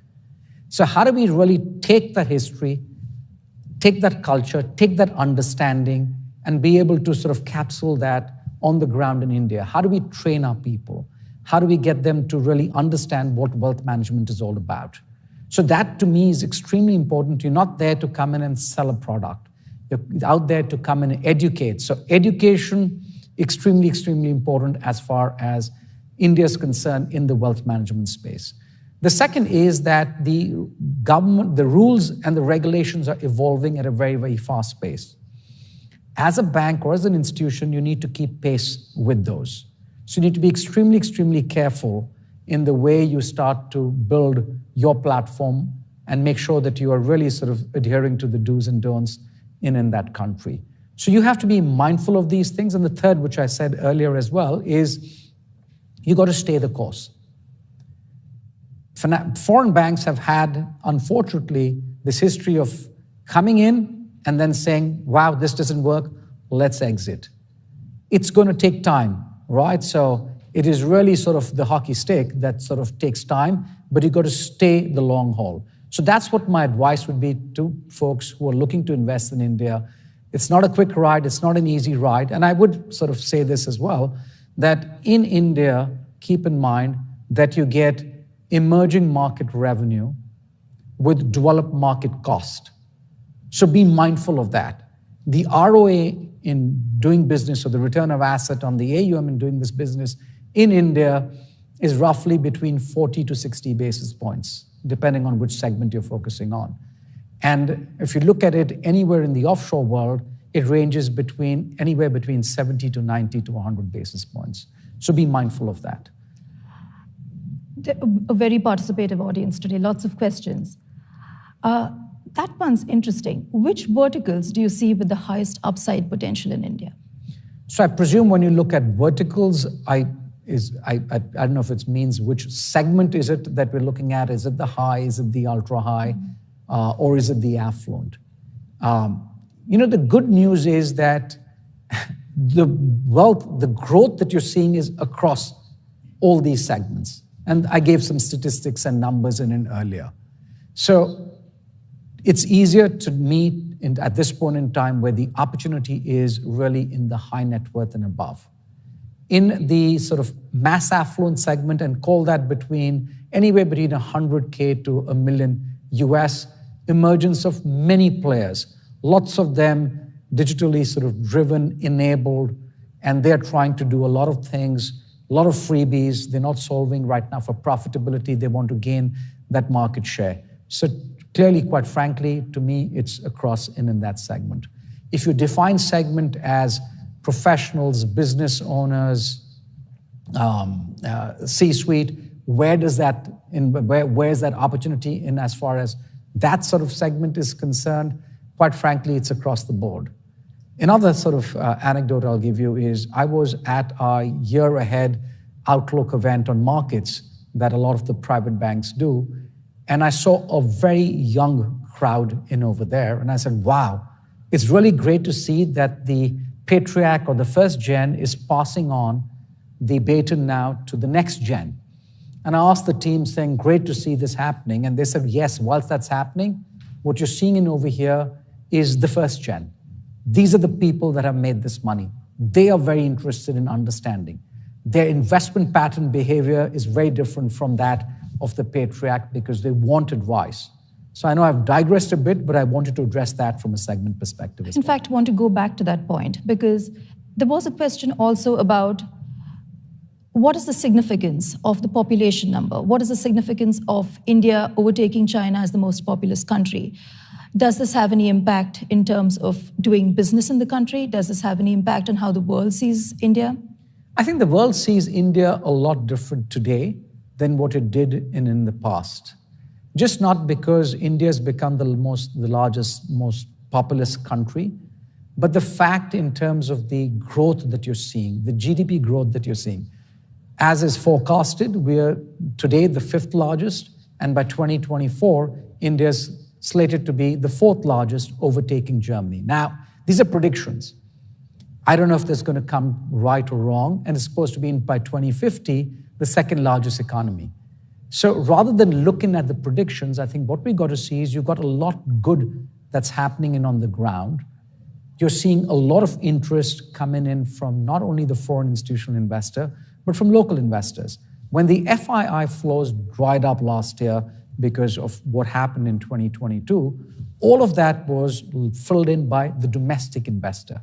So India has a large domestic consumption-led economy and wealth that is locally on the ground. So you want to be in a market where the size of the pie is increasing, rather than fighting for something and really trying to just essentially steal market share. Rahul, India also arguably has a very thriving fintech sector, which could be a disruptor going ahead. There's also a virtual asset industry. There's a lot of interest. Dubai, of course, is becoming a big hub for this Indian interest in the virtual asset space. How do you see this as Or rather, do you see this as a challenge for the wealth management industry? Do you see these as potential disruptors to your business? So, like I said earlier, we're seeing a lot of that being addressed at the affluent space as of now. And as far as we're concerned, you want to make sure that you are running your business where you are really tech-enabled. You want to be able to have the best-in-class online platform, the best-in-class application. The people that you're dealing with want information instantly on the phone. They want to be able to really look at their portfolios. They want to be able to look at all of what you're suggesting in terms of, ideas. Your intellect needs to be all available on the ground, on the phone over there. And then you couple that up with advice. Make execution seamless. That's where a lot of the friction takes place and on the ground in India. But advice, a lot of that, whilst happens through there, people, at least for the segment that is high net worth and above, is what prefers being able to speak to an individual advisor. We're running out of time, Rahul, so very quickly, what excites you the most about India and what keeps you awake at night?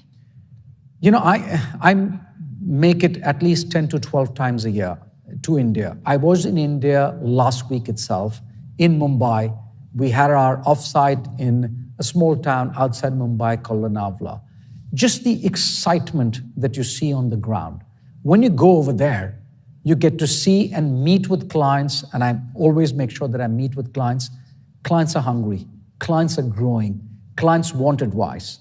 The next generation clearly is looking at advice in and from you rather than simply saying, give me the first and the second product, so on and so forth, right? They are also now getting a lot more ESG sort of, in their vocabulary, which wasn't the case in the past. Early stages, but they're getting in over there. It is extremely exciting, which is why many people are keen to look to invest in India. That to me is the sort of biggest excitement that I see. What keeps me awake is really the execution risk. The execution risk is something that you can never, ever undermine on the ground in India. So, which is why we've set for ourselves a 5-year journey. You can't do this in 1 year, 2 years, 3 years. It's a 5-year journey. You got to get the plumbing right. You got to make sure you got platform, technology, branding, marketing, premises, leadership, distribution, all of that. So execution is what I would say. But in ending, what I would definitely say is it's a large market growing at a fast pace. Wealth management is yet nascent with a huge potential. Capital markets are developing in on the ground. The product set on the ground is significantly more than what it was just a few years ago. And that's why it is so exciting for Julius Baer to be in India. Thank you, Rahul. Fascinating conversation on this very interesting market that I believe has a lot to offer. Thank you. Ladies and gentlemen, to our fabulous audience today, thank you for your questions. And also, I'm pleased to say that lunch is being served. Please join us for lunchtime. If you are invited to the HSBC lunch, I would request you to go there promptly. Thank you very much for your attention. Thank you.